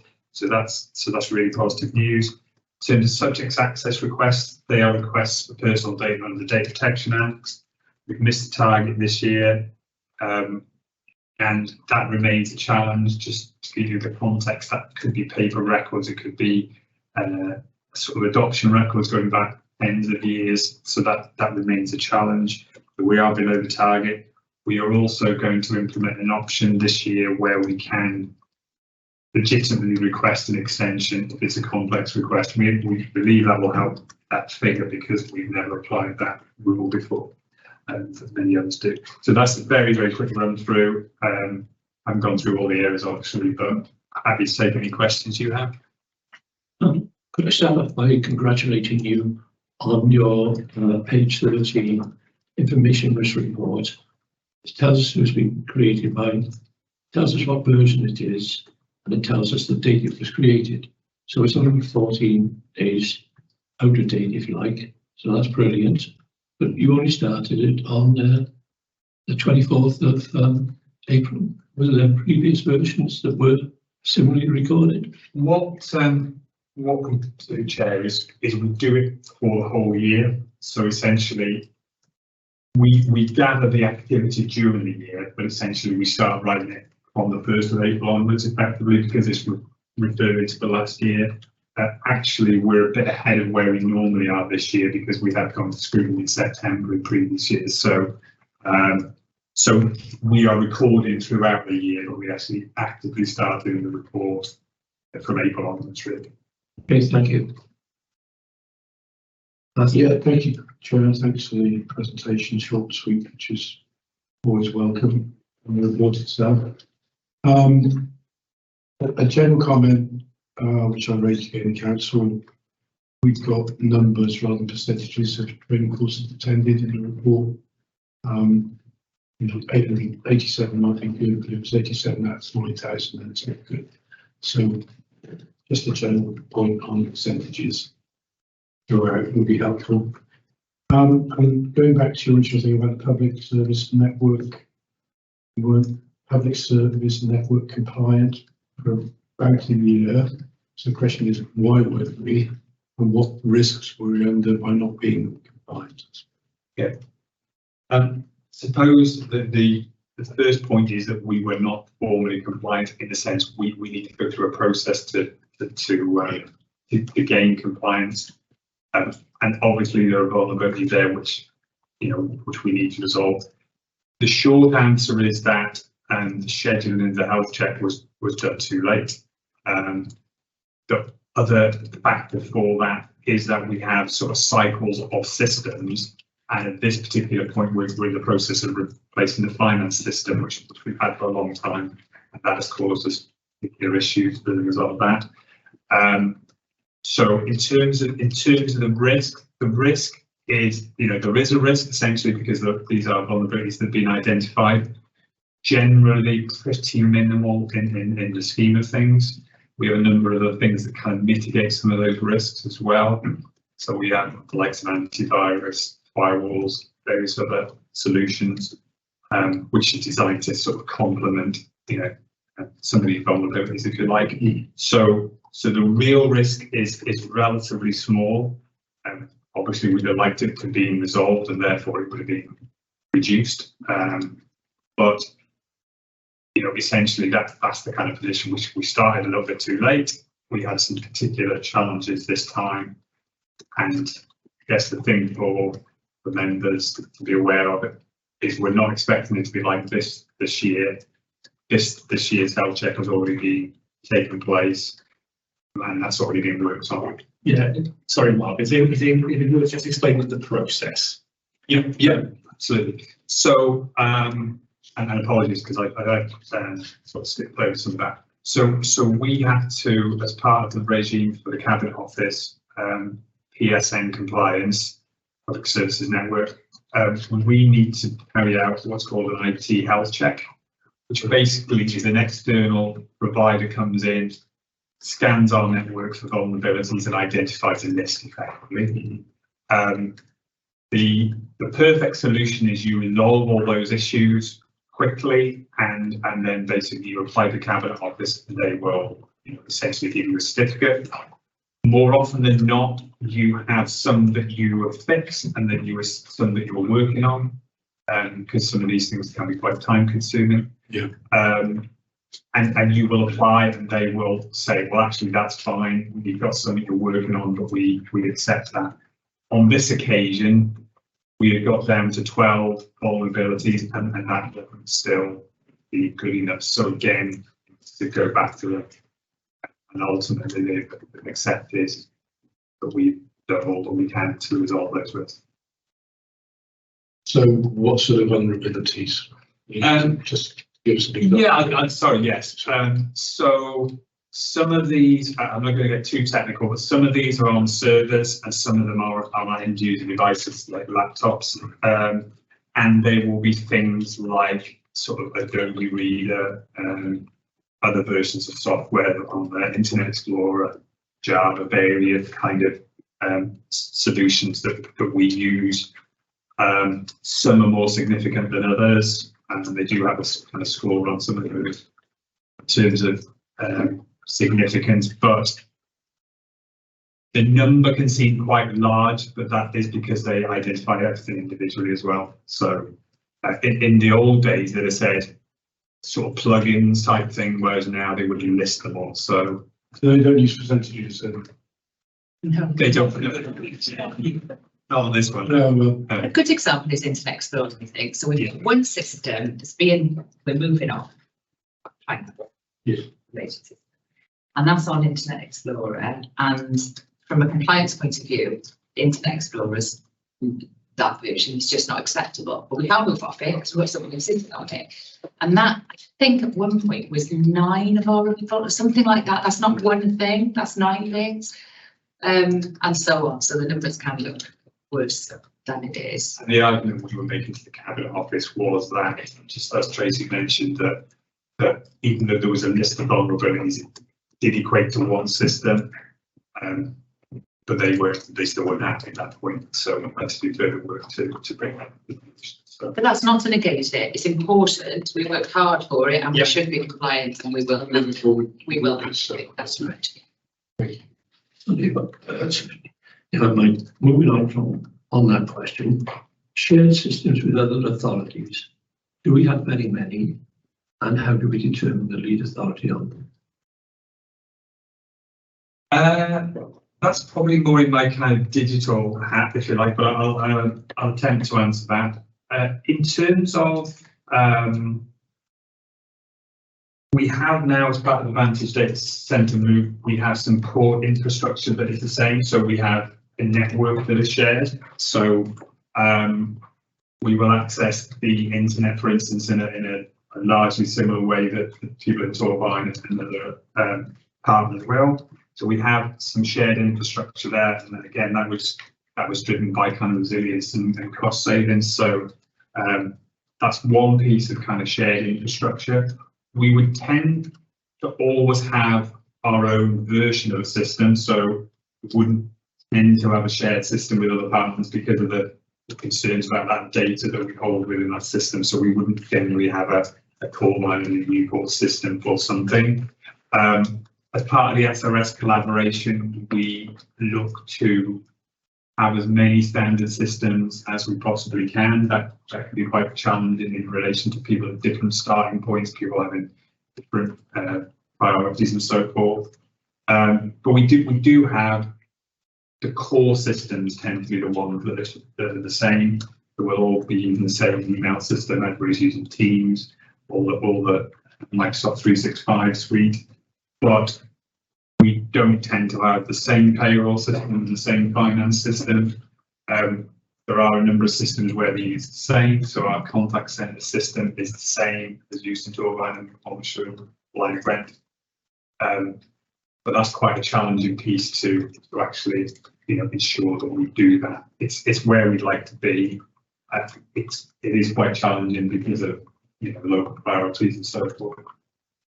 Yeah, can I just finish this on that? So I think it's really important to differentiate between as a partnership with addressing different people in the same system to understand function, and actually using the same version of that system. So I was living in if a lot of stuff moved advantage, we obviously had a journey to move things to the cloud off our hosting the infrastructure, but it lives in its own environment.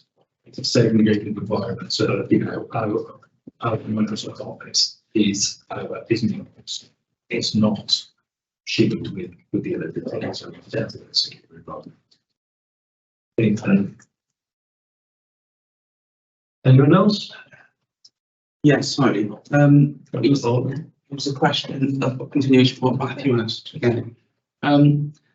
You bring a third party in to do a test against the system. How often do you do that? Every year. Is that enough for the speed that things change? That is the sorry, that's a very good question. So that is our formal process. But the SRS, I mean, we have antivirus and other solutions that we have all the time. They also have a vulnerability scanning tool that they run, I think, certainly every month, maybe more often than that. So that is the kind of formal process, if you like, in terms of our accreditation. But that's not the extent of our monitoring. The other thing to mention is this Security Operations Centre and this Security Information Event Management System are kind of monitoring 24/7 in terms of our kind of logs, and there's a sort of control room, if you like, that is looking for sort of malicious attacks and so forth. So that is running all the time. So do you know how many malicious attacks we're having then? The short answer is no, and it's really difficult to quantify and classify what is classed as an attack, if you like. Those are logged in terms of what is perceived to be malicious activity, and that's kind of fed back. I couldn't give you a number, but it's a little bit like spam and dodgy emails. They're all the time, and there's tens of thousands of them, not necessarily on a network, but in terms of malicious emails and so forth. The numbers are huge, but I can tell you a specific number of, and we've also got to be a little bit careful what we share with the public domain as well. As Tracy mentioned a little bit. Have we ever had a proper attack against the council? As in, I use a term from a film, a brute force attack. I don't know if that's the right term. Mm-hmm. But have we ever, has anybody, because obviously there are lots of clever people within the city, and if we upset somebody, then they might actually go and have a go at trying to break into the council's website or their information systems. We had a ransomware attack, but we're talking about prior to the SRS 7 years ago. This Reese's memory is better than mine, anyway. So that was got away reasonably lightly in the sense of we had basically issues accessing systems for about a week in that case, and then we had to go back to backups in that case, and because there were files encrypted, we were able to go to backups and recover relatively quickly. Since then, we've put a number of things in to protect us against that. So we have a solution that is designed specifically to contain ransomware if we get it. We have the Security Information Event Management System, which is designed to be looking at logs. We've made some improvements to backups. So our backups are now what are called immutable backups. So basically, once they've gone, they can't be kind of overwritten and corrected. We believe there's been benefits as a move to the Vantage data center and things, the kind of security of that. So we've made a number of improvements. The other one that is not about a technical security measure is this meta compliance solution, and that's designed to increase user awareness. So we've sent around a couple of phishing simulations, for instance, and essentially that's not about criticising those that maybe click links or whatever. It's about making them think twice the next time they maybe have an email that they're not sure about. So that's on the kind of user awareness piece. Obviously, I talked a little bit about the user awareness, which we trained members fairly recently. So that's not covered in any real detail in this report because it was kind of after that April to March period. But again, we're never complacent. That did teach us some things, that particular incident, and I think one of those is never to be complacent. You can never have enough, I think. Yeah, I'd absolutely agree with that, because I think it's etched into my brain, because I think I'd been head of service for about 3 months at the time it happened, so it was a bit of a baptism of fire.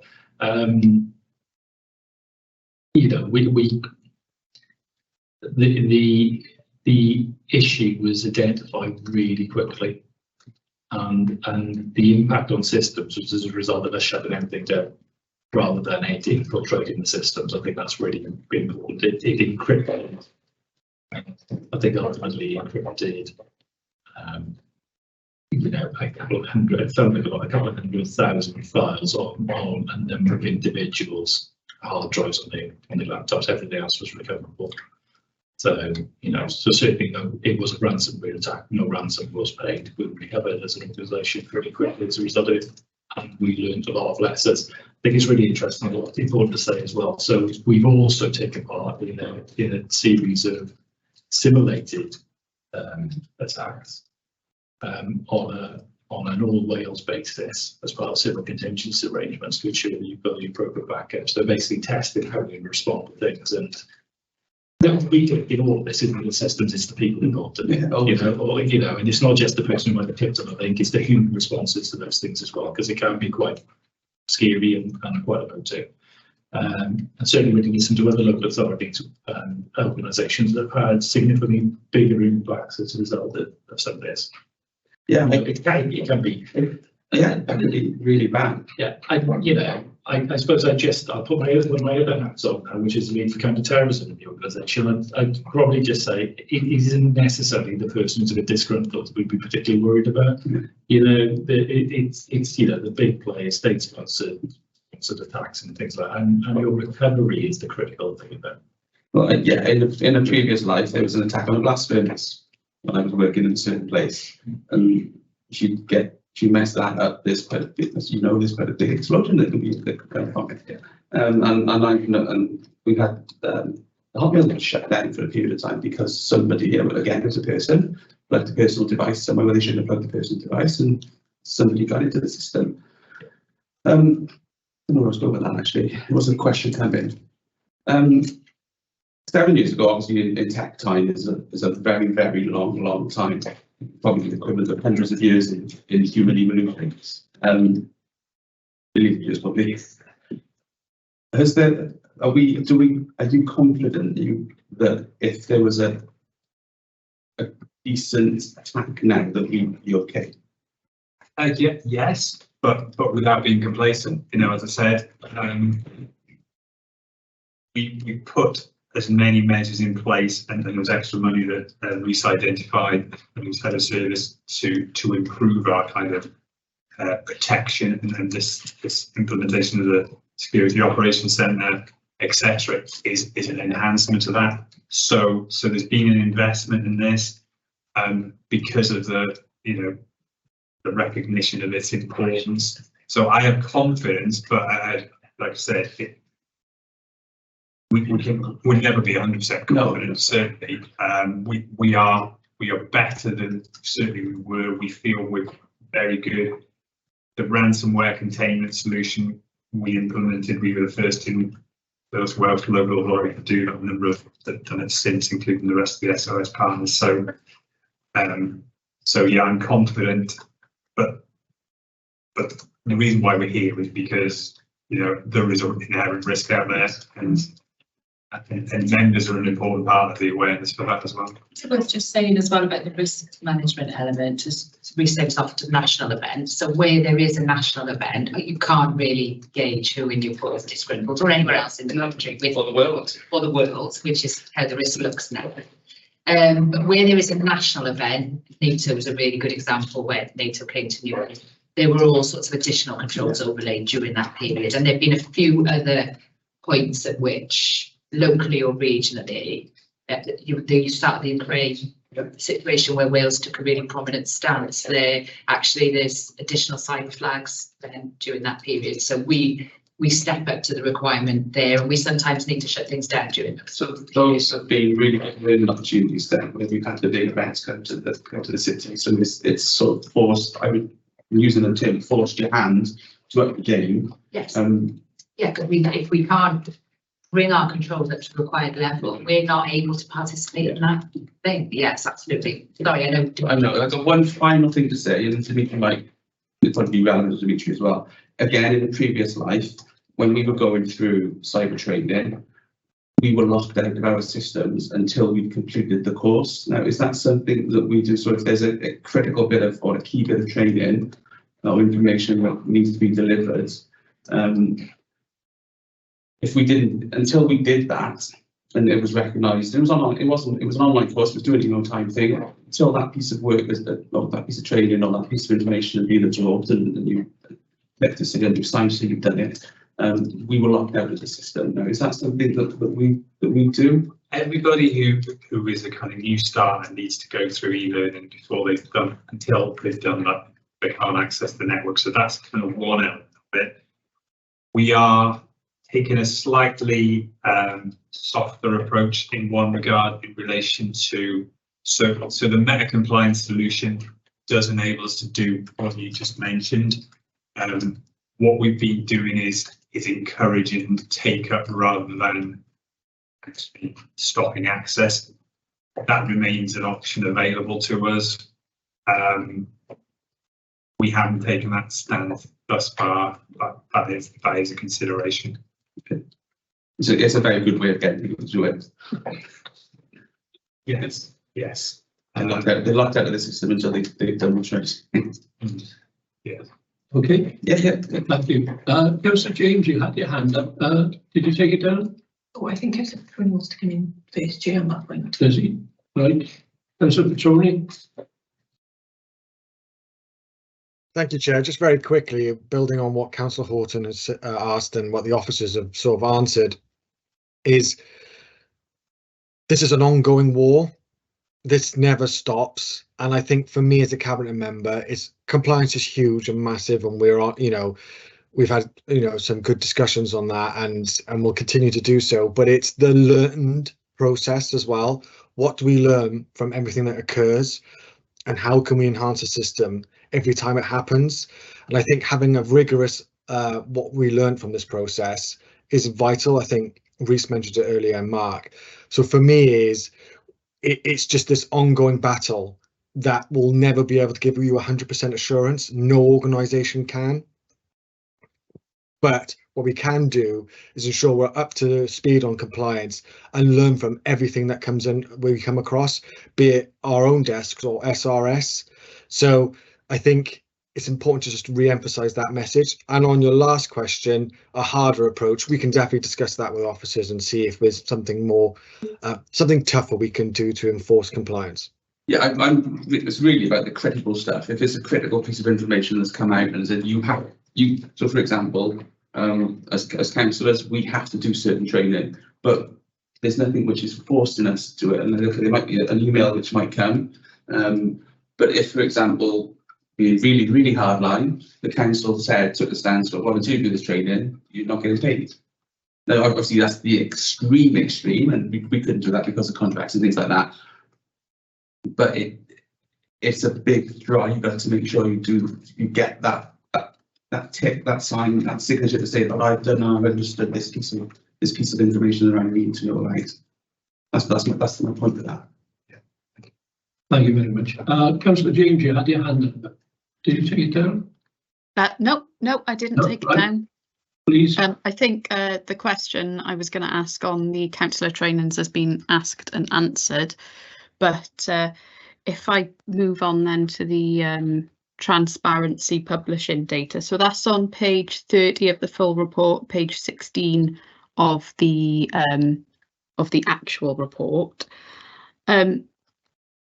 There is a link to this transparency page and, you know, a list of everything that it includes. And, you know, looking at that there, it's really great that we've got that information. But when I actually clicked onto the page itself and clicked through some of the items, councillor allowances and expenses, that's actually for the year 21-22. And so is the Newport Matters production costs. So I was just wondering what the timeline is for getting that up to date. Okay.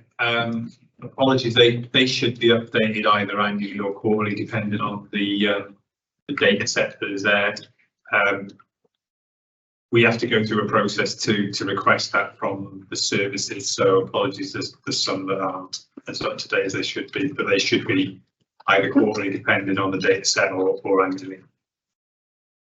Okay, thank you. And on the next page then, it's 31 of the full report and 17 of the actual report on subject access requests. I was just wondering if there is a definition of particularly complex that we have to work to, and you know, in future, are we going to have separate tables for particularly complex requests and regular requests, given that they'll have different timescales, and also what the risks are of us not complying? Do we risk being fined? Are there other risks? Okay, thank you. In terms of separating them, sorry, the first question you mentioned, sorry, was about the kind of definition that the Information Commissioner's Office kind of gives guidance on that. I couldn't summarise it at this point because I'm not close enough to it, but there is guidance on what constitutes a complex request. So in a sense, it's not something we are defining, it's something the Information Commissioner's Office is defining. We wouldn't plan to separate out in terms of reporting. Essentially, we would be giving ourselves a longer deadline and then applying that deadline rather than the kind of standard deadline. We could probably report on how many of those we actually use and how many times we do that. But what we would expect that to do is to improve our percentage compliance by enabling us to have more time for those complex requests. And the risks on that, Councillor James. So we can have that information in future years. It doesn't seem difficult information because you're making a decision, or the Information Commissioner is making a decision. It's complex, so you're separating them out at that point. So you could let us know how many complex requests you've had. We need to double check that, because what tends to happen is that it gives you an opportunity to extend the deadline, but you're not necessarily recording it differently. So we need to double check on that. But I think we could probably do it manually if we had to. No. And we don't expect it to be a large number. No, it tends to be in the kind of social care area because somebody may request their records of them when they were in care potentially years ago. So, and of course we wouldn't want to know that, you know, data protection and that sort of thing. But the numbers are up. I think that should be. Yeah, I think that should be close. Okay, thank you. Councillor James.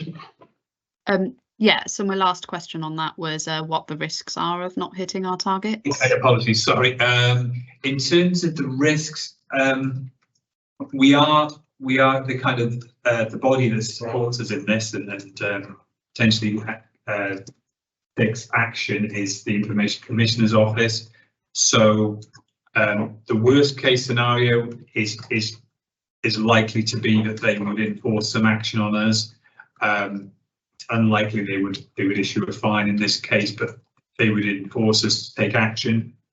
That tends to be around not fulfilling and responding to requests rather than the percentage of requests that meet a particular target. So we are below our target. I think it would be unlikely we would see any sanction for being below a target, but a number of other organisations, for instance, I think police forces and various others, fallen foul of not responding to enough requests and having a significant backlog.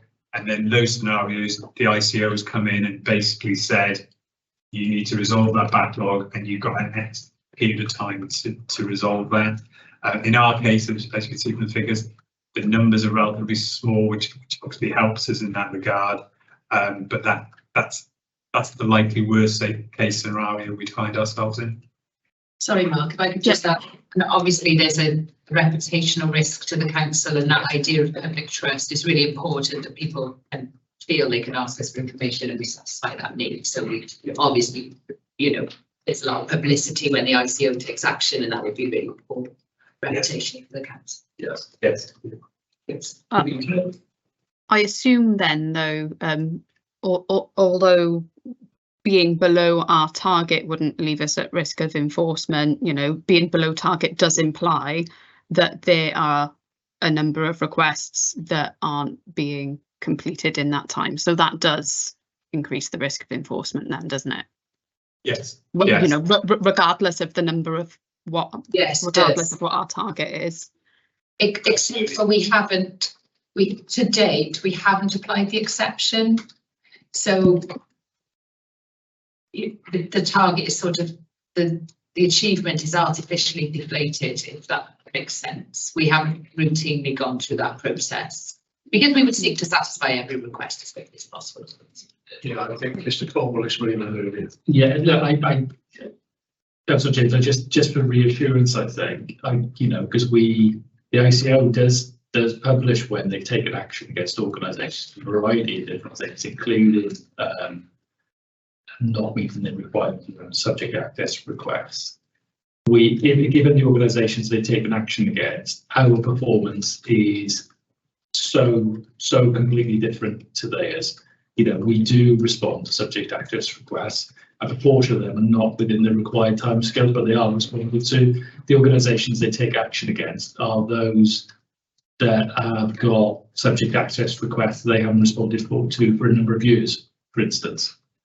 So it is a significant difference, and perhaps we've got some of those articles that have been said through. Perhaps we can provide those. So you've got an understanding of when action would be undertaken. The issues we have, as other local authorities have, it is essentially around social service provision. I think we've got to keep records for 99 years, and not often they're in a variety of different formats, always paper, and actually accessing the right stuff in the timescales is often a challenge. And like I said, they are very complex, and we haven't actually applied something that would actually be a much truer reflection of our performance.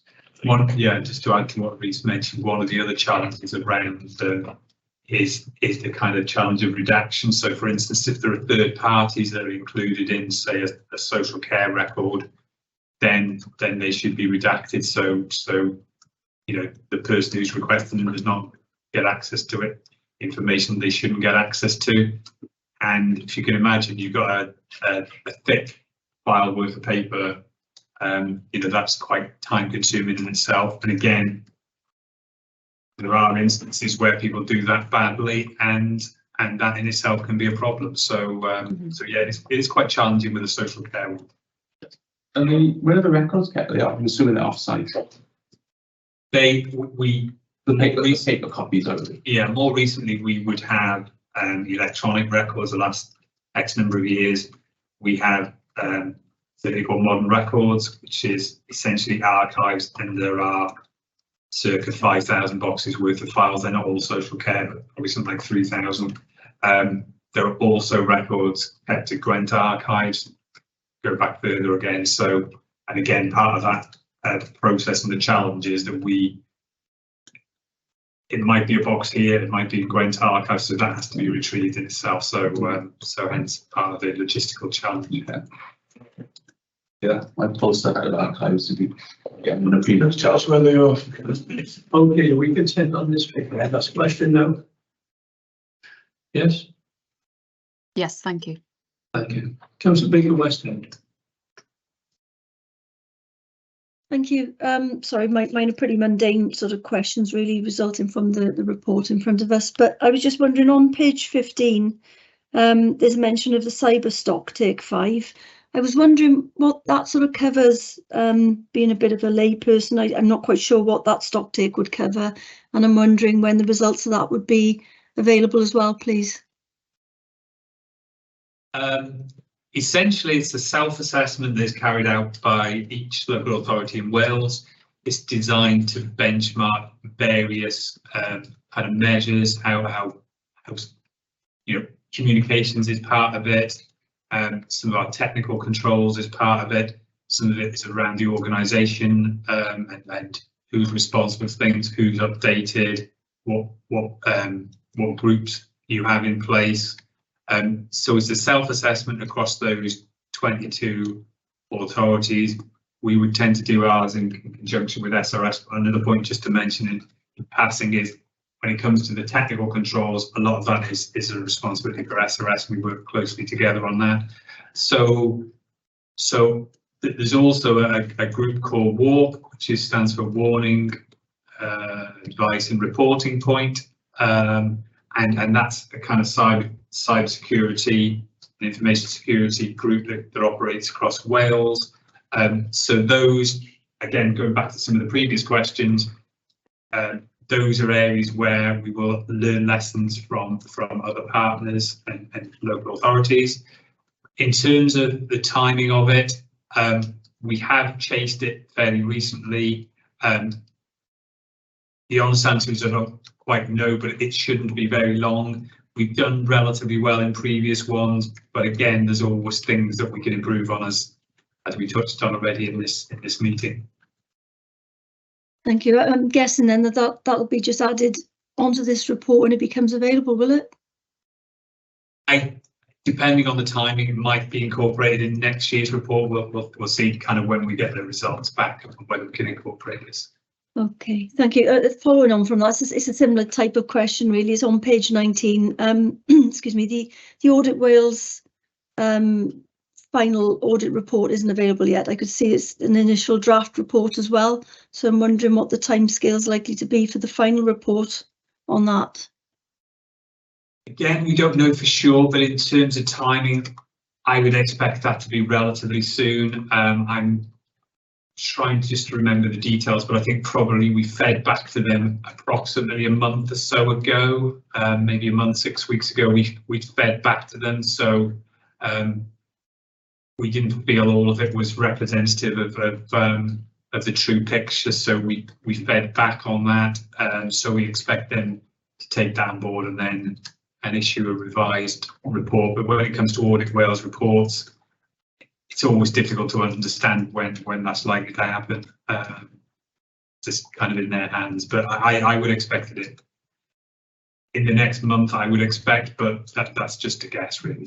Is it helpful, Councillor, the public report? So when we do get it, whether it's next month or the month after, we could do a working committee on that particular, or just providing the link. Is there any particular aspect of it you were interested in? Well, not having seen one before, as it's been mentioned there, I was assuming that it must be of some relevance to this particular report that's in front of us, and you know, the subject that we're looking at. So I was just wondering, I suppose I was wondering why the timings weren't coinciding, but if they're external to the Newport Council, then I guess there's no control over the timescale of receiving those reports to coincide with this report coming out. And the other thing, Councillor, is not everyone does this annual report. In fact, most people don't. So I guess audit wheels don't fit in with that. But we'll just do a quick summary, perhaps the committee will get. Could I suggest we just have the latest information available? So even if the report is somewhat out of date, it's still our status at the time. Would that satisfy Yeah, I think that would make sense. It just gives us what the clearest picture is at the point, what's most available from those sort of those reports that feed in and inform what's going on for the council.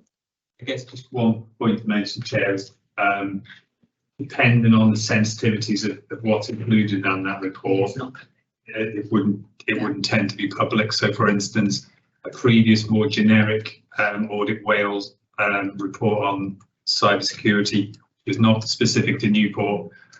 We took to Governance and Audit Committee, and actually it was a Part 2 report because of the sensitivities around the picture and the vulnerabilities and so forth. It doesn't go into specific details like the PSN health check, but arguably in the wrong hands, it could make you more targeted or less targeted. So so I think the expectation would we would take that to Governance and Audit Committee again as a Part 2 report when we receive it. But there will certainly be elements of it that we can share. And that's the delicate balance we strike within this report. We know it's in the context of a public report, but obviously we're trying to engage with members and inform them of kind of where we're at. Thank you. Okay, thank you. And just really, I suppose it's going back to some of the points that have already been covered by some of the other councillors. It's I think it's really good that the report acknowledges the fact that there are weaknesses inherent in the data protection aspect of things due to the natural fallibility of humans generally, and obviously the increase in sophistication of the cyber security attacks. So I think it's really good that the report acknowledges that as just a fundamental that we can't get away from.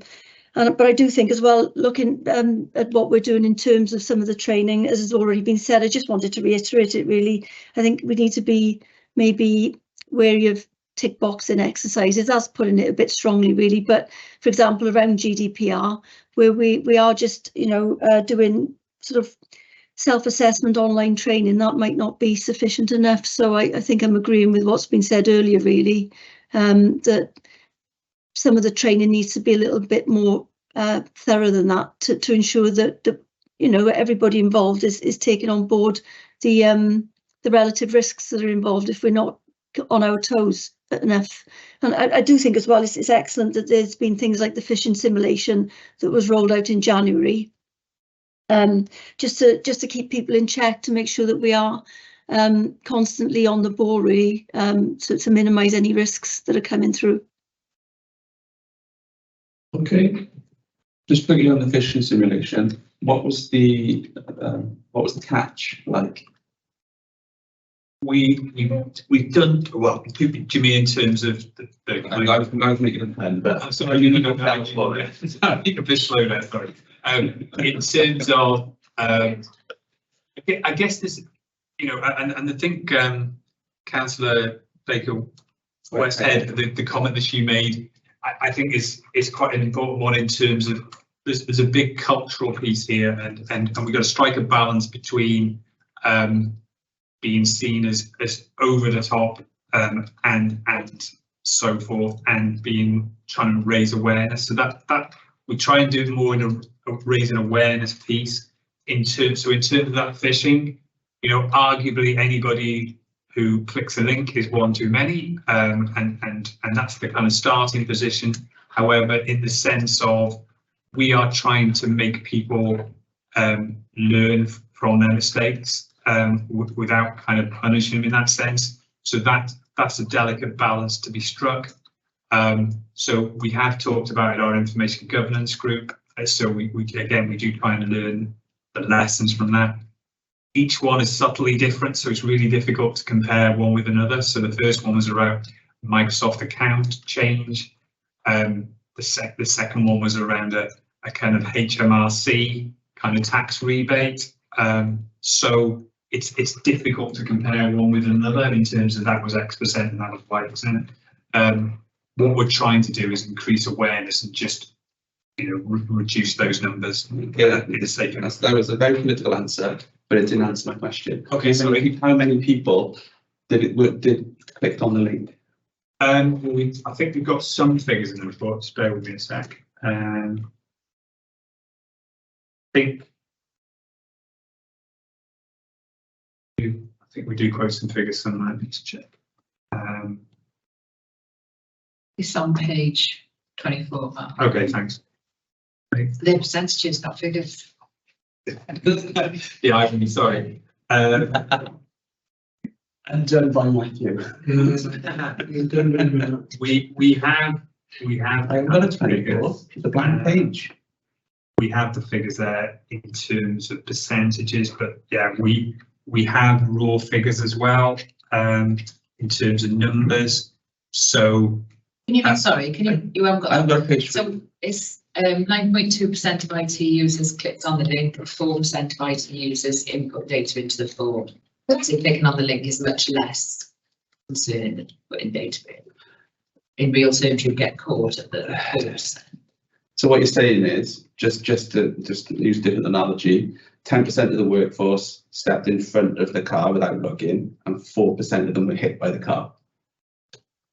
If you look at it like that, yes.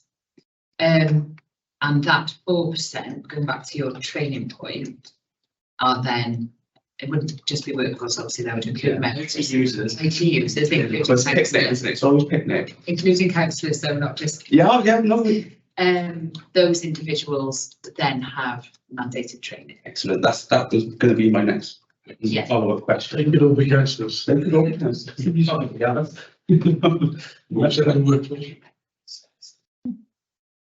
Okay. No, my whole point with that question was what is done at the end, and you answered it, and they've had an educational piece. Yes. Yeah, that's brilliant. Thank you. Thank you. Councillor Peter Westhead, are you complete? You have the floor. Yeah. Thank you very much. That's everything I needed to say. Thank you. Councillor Davis. Hi, yeah, a lot of questions I had have been answered. One that Councillor Horton brought up, though, was with regards to any form of attack on any of our information. A resident said to me the other day the fact that we rely so much on digital data that I wonder what would happen if there was a complete failure. Is there any sort of fallback because we use digital so much? What would happen if there was a complete system failure now in the civic centre? Would it be a crisis, or would there be a backup plan? Essentially, we have daily, and in some cases, sort of minute by minute backup. Certain systems are logging, changes to the system, and those are kind of recorded and are available to use. The worst case scenario is we do daily backups from all our systems. As I mentioned before, they're created in a format that kind of can't be overwritten, so they can't be corrupted. So therefore they can be restored. So that's essentially the mechanism for doing that. In the old days, that would have been done on kind of a tape mechanism. Now essentially that's copied to disk, and there's a regime where various copies are kept for different lengths of time and so forth. So there's a very, very, very, very tiny risk of that, but that's what those backups are there for. Okay. Another question I had. Sorry, Councillor David. Mr. Cole wanted to comment on that one. Yeah, I suppose just wrap it around that. So through civil contingencies, every service area within the organisation has got a business continuity arrangement, which does rely on IT, and then a disaster recovery plan. So if they see it's not, continuation of service delivery isn't all about IT. So if, for instance, there was a massive power failure across Newport, then there are arrangements for how we continue services outside of that as well. But that's part of our civil contingencies work. Thank you for clarifying that. Carry on, Councillor Davis. Another question I had was regarding end of last year, an unredacted email was sent, which, going by the report, it contained a lot of sensitive information. I did have those phishing emails that you sent out, and I've always had a policy that if I don't know who it's from, I don't open it, and I would never open anything that came from HMRC anyway. And I forgot what I was going on that. But yeah, from what I've heard, what you said with regards to keeping everybody's data safe, there is obviously training in place that if somebody did send out emails to the wrong people, that they can be sort of, well, they might need a couple of hours training on not sending out emails, because especially in social services, there is so much delicate information that it can't afford for it to go out to somebody that it shouldn't go to. And that was my concern when I read that piece about the end of last year. But I think I feel a bit more secure in hearing what you've said over the last couple of questions with regards to data information going out to the wrong people. And it is a good report as well. I enjoyed reading it. Thank you. Thank you. I guess just to reiterate mine, and Councillor Trudy mentioned it earlier as well, and I mentioned, so we do look at every incident, and we do look at what the actions we need to take, and sometimes that will be training. We historically report very little to the ICO, and that's not because we don't want to. That's because we generally have not had the number of incidents of the severity that they need to be reported to the ICO. So we do historically report very few incidents, and hopefully that gives the members a bit of confidence in terms of some of our arrangements. But as we talked around, there is the ability for people to make mistakes, and they will always happen, and we're just trying to minimise that. Okay, thank you. Thank you. Do you have any other questions? Is there a hand up? Is Councillor Petrini wants to go back in, Chair? Yeah, please. Councillor Petrini. Yeah, Chair, I just want to say thank you and to the committee. Personally, as a cabinet member, I really appreciate the committee's work, and I really appreciate all your questions. It's vital to us. You guys think of things that we maybe not necessarily think of, and that's really important. And I just want to thank you for all your questions, for all your insights, for your reading of the papers. We will reflect on all of the comments you've made. And, we don't have to bring this report forward, but we do, because this is so important to every organisation, but will be increasingly important going forward. So I just want to thank you, Chair, and all your committee members for all their questions. Thank you very much for your attendance this morning. Okay, thank you all. Thank you.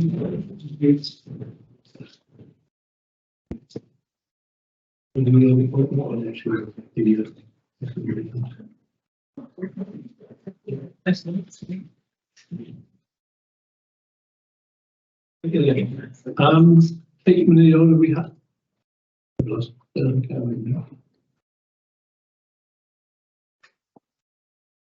Thank you for the water. Appreciate it. No problem. It's funny, I lost my place.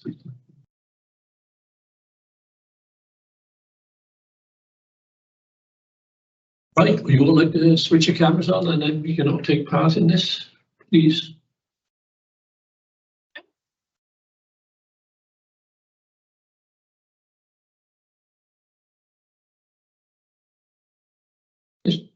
It's not compulsory, don't worry. So we'll look at the climate change plan, and the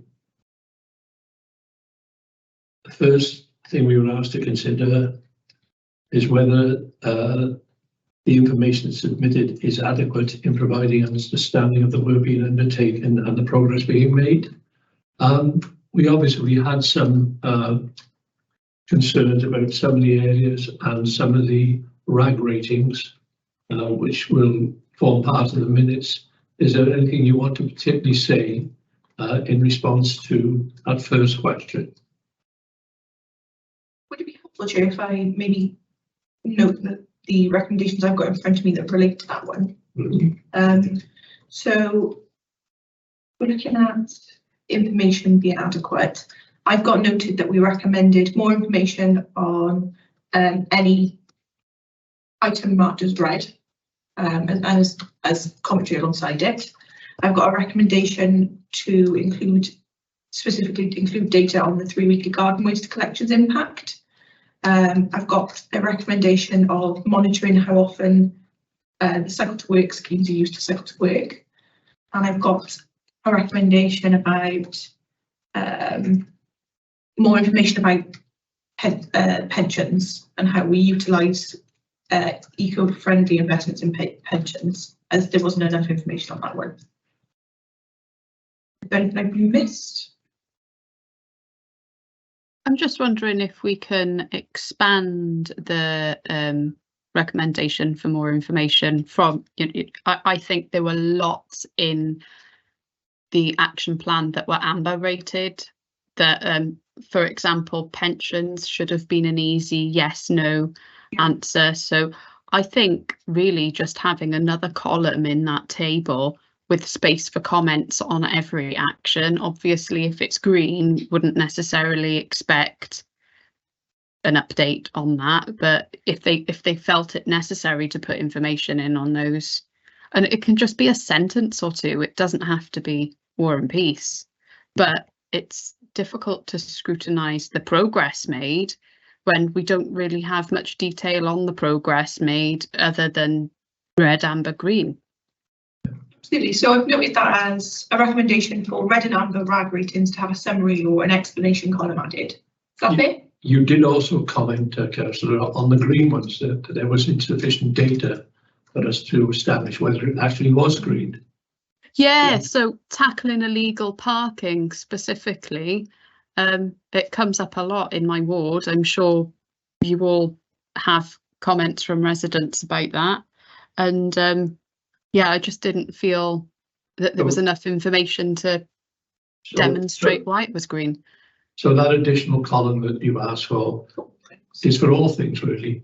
If they say this, if it's turned out to be green, well, how have they established that? Yeah, yeah, absolutely. I noted. Yeah, just following on from that, Chair.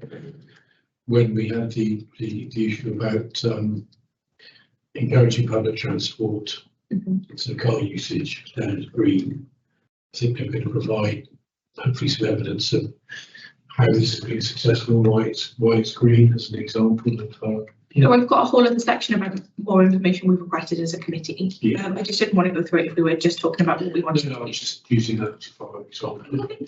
Okay. So with that proviso, we're generally content. There was a lot of information in here, and in future years, I'm sure we'll drill down and find out how that information has been compiled, agreed, whatever. Okay. What about the 6 key delivery themes and their priorities? Now, somebody said when we were in pre-meeting that this had already been established. It's for you to decide if these are the areas that you think will give us a greener Newport. Has there any glaring things that were missed?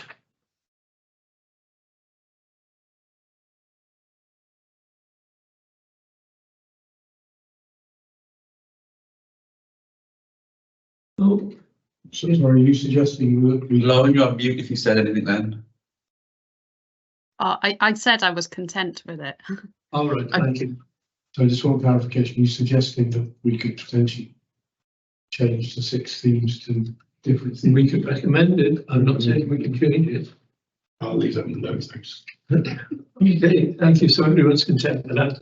If it's all right, Joe, is it okay if I check the information that we're asking for as a committee?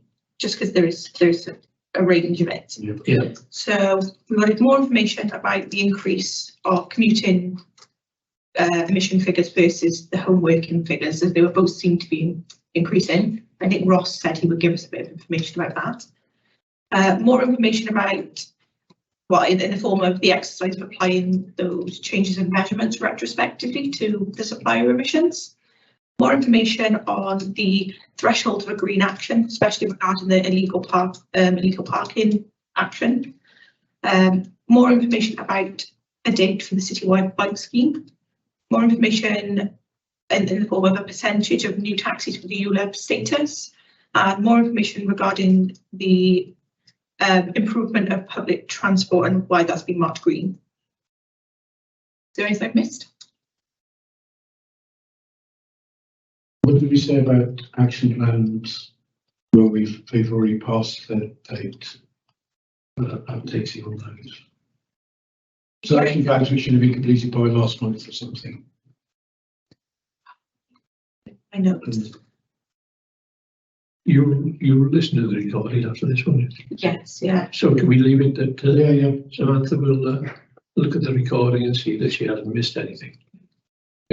Similarly, if any of you have enough time to listen to the recording and you want to you can't sleep at night. Either way, if I find something or if I don't find something, I'll let committee know. That's okay. No problem. Sorry, I did raise the question about bus shelters, which they said they would look at the rollout of that, but I don't know if there's any way that that can be included in the summary for this meeting or not. I'm really sorry, Kat, I did have it marked, I just haven't pulled it down to the right section. It was about sharing more widely their information about the improvements, I think the point was. Correct me if I'm wrong. Yeah, it's to make sure that they're sort of like they're trying to encourage the active travel. Yeah, no, I definitely noted your point. I just can't see where I've written it in the reams of my notes, but I definitely have that note. And you asked for a forward works programme for the various wards, didn't you? Oh yes. Can I just say regarding that? I had new bus shelters put up in my ward, and I was notified that there was going to be bus shelters and the dates that they were going to be fitted. So if that helps you, Claire. Yes, just it'd be quite handy to know, a reasonable amount of time in advance, I think, because we do get residents inquiring in the more sort of sparsely provided for areas really where there's exposed to the elements and stuff, and it's making it very difficult for the elderly in particular and people with disabilities then to access the bus service adequately. So I put it down. Sorry, I think I had an email about 3 weeks prior to the new bus shelters being fitted, which was useful for me. Okay, thanks. So I do have a recommendation for it. It's that we recommended that the list of bus shelter improvements is shared more widely, but I've amended it to say that the work programme of the improvements be shared to ward members. Is that fair? Yeah, and I think I did ask as well if there was any chance of having a survey done in some areas to see whether there was any requirement for more bus shelters, not just for, existing bus shelters to be renewed and replaced, but there might be a need if we're going to encourage more use of the bus services to provide more bus shelters when the funding is available, Yeah, so recommended a survey be undertaken to see where improvements would encourage bus usage. Yeah, that's great. Thank you. The officer actually said that was being done, and he was using frequency of buses and what else did he say he was using? Oh, Ross did say.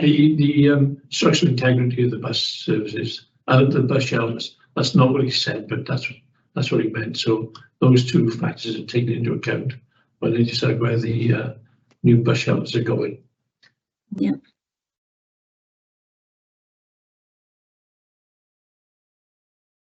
Specific point here about that doesn't ring a bell. It certainly wouldn't hurt to put a recommendation in for a specific survey though, if committee's happy to do that. Yeah, and I'm sure he'll answer that one very quickly. Okay, fab. That's all I've got. If I've missed anything, let me know. You can either email me if you come up with it afterwards, that I've forgotten it, but yeah.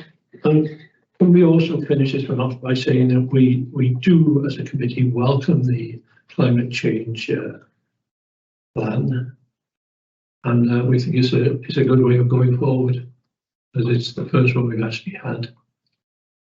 Unless you don't think it's a good way of going forward.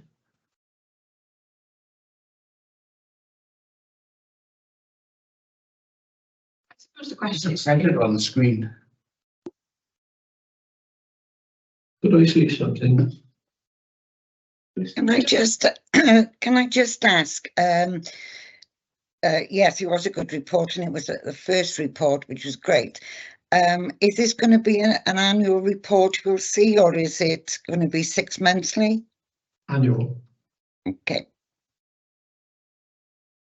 I was going to say, James, it's a question of whether committee are happy with pending the improvements, the structure of the report, really, isn't it? And I think, based on everyone's comments, I would say that's the case. Yeah. That's all I've got for that item anyway. Yeah. Rheoli, do you want to come back? I think that was from earlier. Yeah, that was really. Oh, so it's gone now. Oh, right. Okay. Right. Well, can we move on to the annual information risk report? I was very impressed by the knowledge that the councillors brought to this subject. I was expecting this to be a very short item, but it's a great one and all.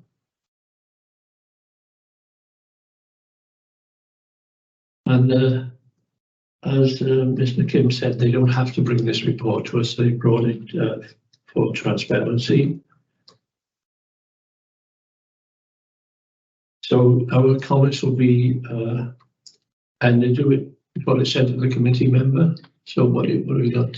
So there was the recommendation of maybe contextualising the data with percentages, just so it's not 9 out of an unknown number. The recommendation of including the particularly complex star numbers in future reports, just so you understand how many of the actual numbers are those. The recommendation that stronger responses to incomplete training be considered, and more information for committee on the cases where the ICO taken action in the form of those articles that I think Tracy McKim flagged, and more information in the form of a summary of the Audit Wales report to be circulated. Obviously, it's a part 2 report, it's not a public report, so we couldn't see it in whole, but I think they said they'd provide a summary. And I think the point that if they've got some information, even if it's out of date, it's better than no information at all. So they may have this Welsh Audit report from last year. Yeah. Even if this year's is not available, we can pick the other one up in due course. It was the cyber stock take 5 as well that they'd referred to. If there's any other cyber stock take that is, already complete prior to that one, then it might be useful to have that, as they've referenced it in the report. Just as an example. Yeah. Okay. We don't know what they're going to put in the report, but there's no point in putting a line in the report with no information. So the latest information is the best information we can have, even if it is somewhat out of date. Okay. Are we done with this report, Dozen? I think so. Thank you very much. Over to Samantha then, please, for her report. Me again, sorry. So if we look at the actions that we have outstanding at the minute, it's the definitive numbers of charging ports in Newport. I actually received that information from Ross this morning, and he says there are approximately 250 charging outlets. As an answer to that question from, I think it was the electric vehicle charging strategy you looked at earlier in the year, so that can be ticked off as chased. Obviously, Rhys has already said he'll chase the university for response, so that's ongoing still. If we look at the forward work programme, we touched on it slightly earlier in the meeting, but the 9th of October meeting does have the 2 items, and the 8th of September meeting does have 1 item. I know there was a bit of confusion about how that would look. I will request that the meeting is pushed back an hour. I don't see there being any problem with it, to be honest with you. So it'll start at 2 PM instead of 1 PM. And our next meeting will be the 8th of September meeting for the annual digital strategy report. There's also one other item, if you would. When Mr. Kim gave us a report, and I said, where's that report going to? Yes. So it seems that we need to look at that. Well, we look at talk to all the chief officers and say, are you sure that you're giving us all the reports that you should be? So we quarterly reach out to heads of the service areas to see if there's anything else they want to add to the work programme. We're coming up on our first quarter, so that would have been going out soon anyway, but it's perfect timing really. Yeah. We'll speak to Tracy and obviously other service areas just to double check. Is there anything they don't want to add? Not really, no. In my experience, I've never had them say no. Obviously there are statutory reports they have to bring to us, but this is a good example, the information risk report that they want to bring to us. You can, as members of there's a referral process if there's anything you want to see. Yeah. By all means, fill in the form and we'll see what we can do with it, but I wouldn't say that there's nothing they don't want.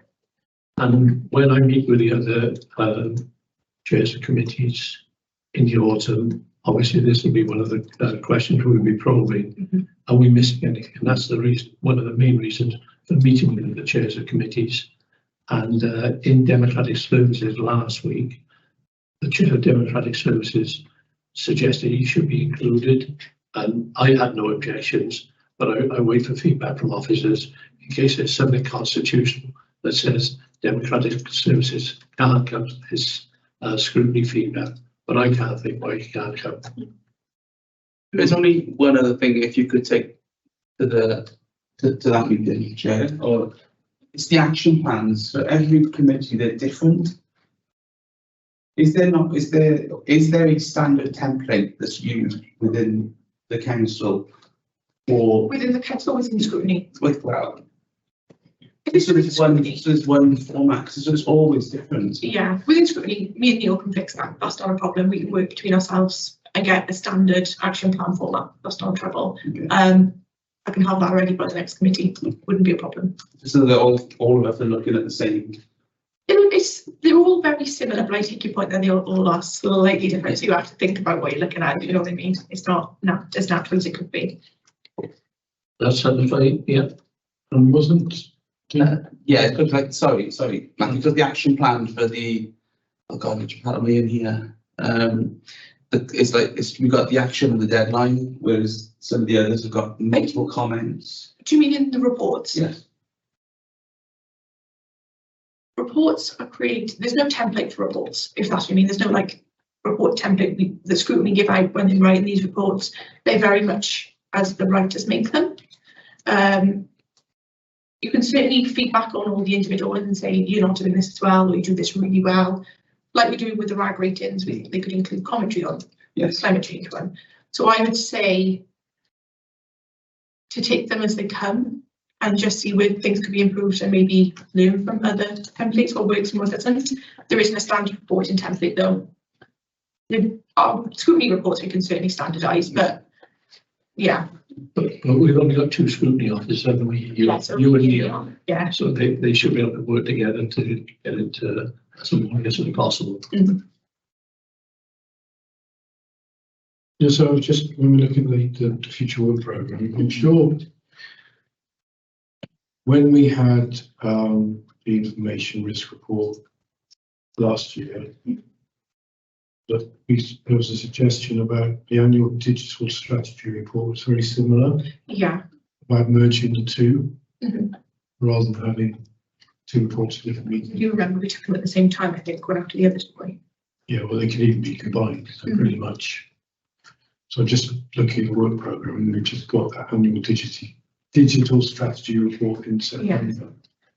So I think the reasoning was that the digital strategy annual report measures against the digital strategy, and the information risk report was reporting on something slightly separate, and that's why they were doing them separately. We can certainly make the recommendation again, and I can chase it up for response, but I don't know how others feel.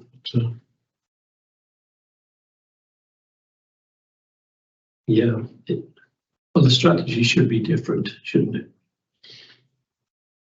From memory, there were pretty similar reports, Yeah. with just a slight coming up. Well, we'll ask Samantha to liaise with the relevant authors, okay? I'll speak with Mark and Tracy. Thank you.